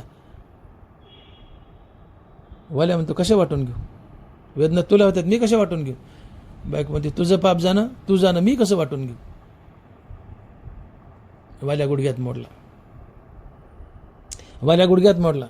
वाल्या पोराकडे गेला, म्हणले, बाबा मी कोणा करतो, डाके टाकतो, माणसं मारतो, पाप करतो, पैसा आणतो, तुम्हाला पोसवतो, माझ्या पापात सहभागी आहेत का? तू माझ्या पापात सहभागी आहेस का? पोरगं म्हणतो, बाबा माझं खेळून खाण्याचं वय, मला काय कळतो पाप पुण्य, तुम्ही जाणं तुमचं पाप जाणं. वाल्या घोट्यात मोडला, सगळाच मोडला. उपरती आली, नारदाकडे गेला, म्हणले, महाराज कुणी पापात सहभागी नाही. नारदानी रामनामाचा मंत्र दिला, वाल्याच्या अंगावर वारूळ वाढलं. पुढचं इतिहास आपल्याला माहिती आहे. भ्रष्टाचार, लांडी लबाडी, करप्शन करून वाममार्गाने पैसा घरात आणतो. हे जे भ्रष्टाचाराचा पैसा आहे, लबाडीचा पैसा आहे, हे पाप आहे. आणि या पापात घरचं कोणी सहभागी नसतं आणि होऊ शकत नाही. ते पाप तुमच्या एकट्याच्या माथ्यावर राहतं. ते पाप तुम्हाला नरकाला नेतं. मग भ्रष्टाचार करून, लांडी लबाडी करून पैसा आम्ही आणायचा, त्या पैशावर सगळ्या घरांनी मजा करायची, आणि या पापामुळं आम्ही एकट्याने नरकाला जायचं. किती शहाणपणाचं आहे, तुम्हीच ठरवा. हे शहाणपणाचं का गाढवपणाचं तुम्हीच ठरवा.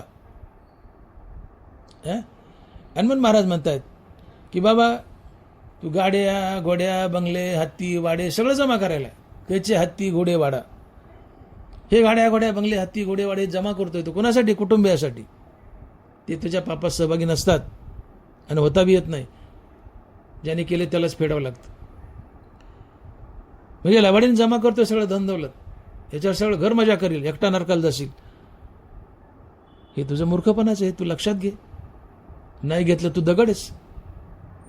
आणि म्हणून बाबांनो, तुम्ही आपल्या शरीर संबंधाची नाती लक्षात घ्या. शरीर संबंधीची नाती भोरड्या उडवीतीस येतात. आपलं कुटुंब एक गॅदरिंग आहे. काही काळाकरता आम्ही एकत्र आलोय. महाराज म्हणतात त्या भोरड्या म्हणजे चिमण्या जशा कणसावर दाणे टिपण्यासाठी बसतात. काही वेळ शेतमालकांना दगड मारला की 4 दिशेला 4 उडून जातात. पुन्हा त्या चिमण्याचा एकमेकाशी संबंध येत नाही. तसं काही काळाकरता आम्ही कुटुंबीय एकत्र आलो. कालांतराने एक मनुष्य निघून जातो, मरतो. पुन्हा त्या कुटुंबियाचा आमचा एकमेकाशी पुन्हा संबंध येत नाही. मग जे मागे आमचे नाहीत, पुढे आमचे नाहीत, या जन्मात आहेत ते दाटूमुठी आहेत, धनासाठी आहेत, पुत्रबंधुकांता संपत्तीचे, पैशासाठी आहेत. याची आसक्ती का मग तुला? यांची आसक्ती टाक, शाना हो, हरिनामाला लाग. ज्याची तुझं गुंती ते मोकलं ती तुझं अंती. हे कुटुंबियाचं तुझं नातं त्या चिमण्यासारखं आहे म्हणले. चिमण्या दाणे टिपायला बसल्या कणसावर, दगड मारला मालकाने, 4 दिशेला 4 गेल्या उडून, पुन्हा संबंध नाही आला चिमण्याचा. कुटुंबीय तुम्ही एकत्र येतात, 4 दिवस राहता, 4 दिशेला 4 निघून जातात मरून, पुन्हा त्यांचा आमचा संबंध येत नाही. आणि म्हणून तुकोबा गोड उदाहरण देत आहेत आणि महाराज लिहित आहेत की शरीर संबंधीची नाती बोरड्या उडवीतीस येतात. शरीर संबंधीची नाती बोरड्या उडवीतीस येतात. आणि मग महाराज म्हणतात की बाबा मी तुला इतकं सांगितलंय, हत्ती, घोडे, वाडा, जमीन, जायदाद, पैसा, बंगला, घर, दार, बायका, मुलं, याच्या मागे लागू नको. तू जागा हो. हे अभंगाच्या 4थ्या चरणात आणि महाराज लिहितात की अजून तरी होई जागा, तुका म्हणे पुढे दगा. अजून तरी होई जागा, तुका म्हणे पुढे दगा. की बाबा हे हत्ती घोडे वाडा धन दौलत पैसा अदला लांडी लबाडी भ्रष्टाचार वगैरे करून तू आणतोय सगळं, मान्य आहे म्हणले, पण हे तुझ्यासोबत चालत नाही, इथंच राहतं. तुझ्यासोबत चालतं, तू नास्तिक असेल तर तुझ्यासोबत चालतं फक्त गवऱ्या, ज्या की तुला जाळायला कामाला येतात.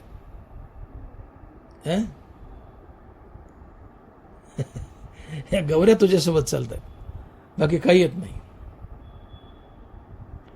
आणि म्हणून तुकोबरायचा इशारा लक्षात घ्या.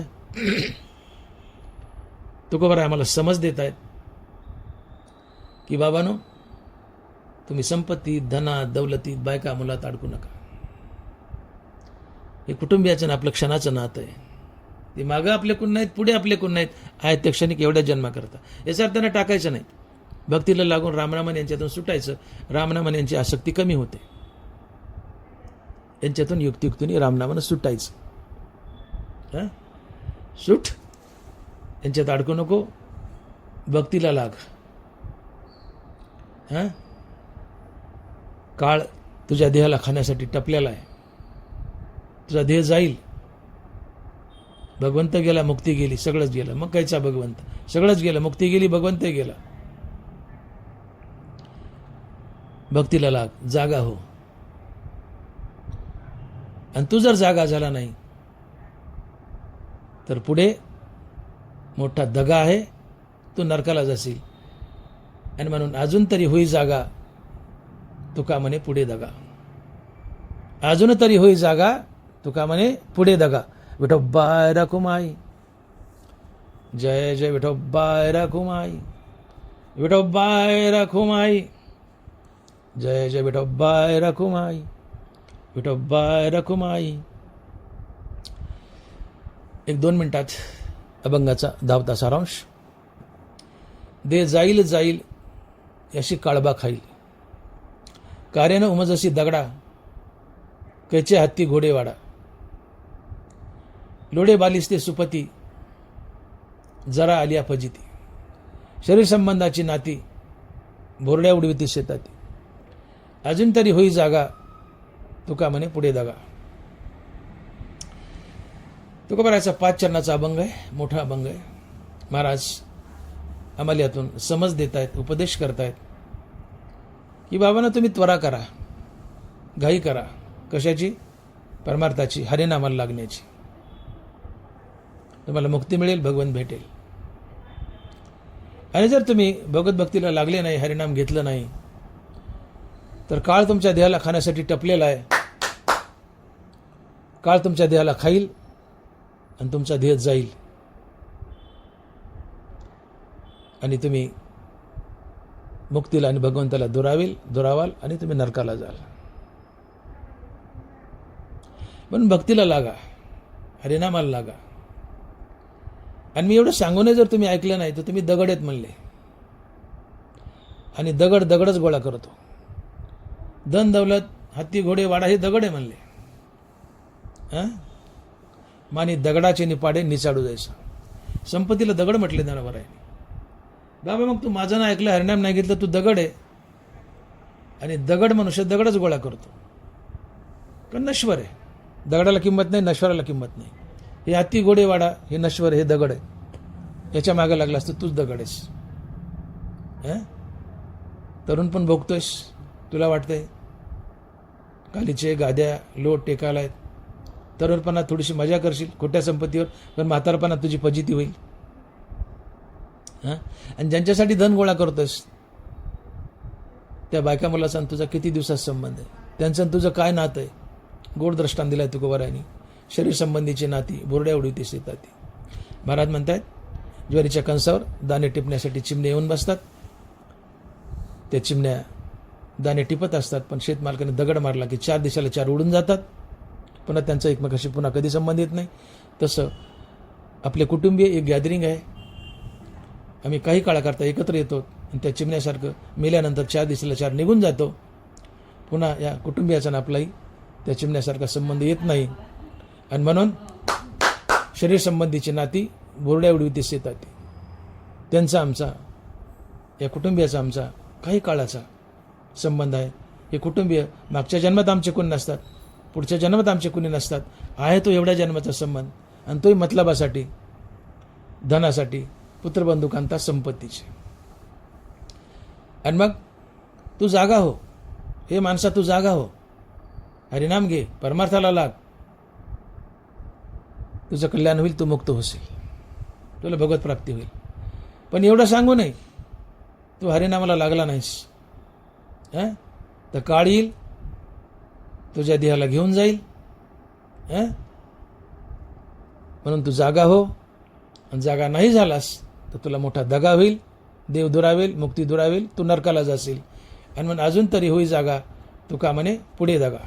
ज्ञानेश्वर माऊली, ज्ञानराज माऊली तुकाराम, ज्ञानेश्वर माऊली, ज्ञानराज माऊली तुकाराम.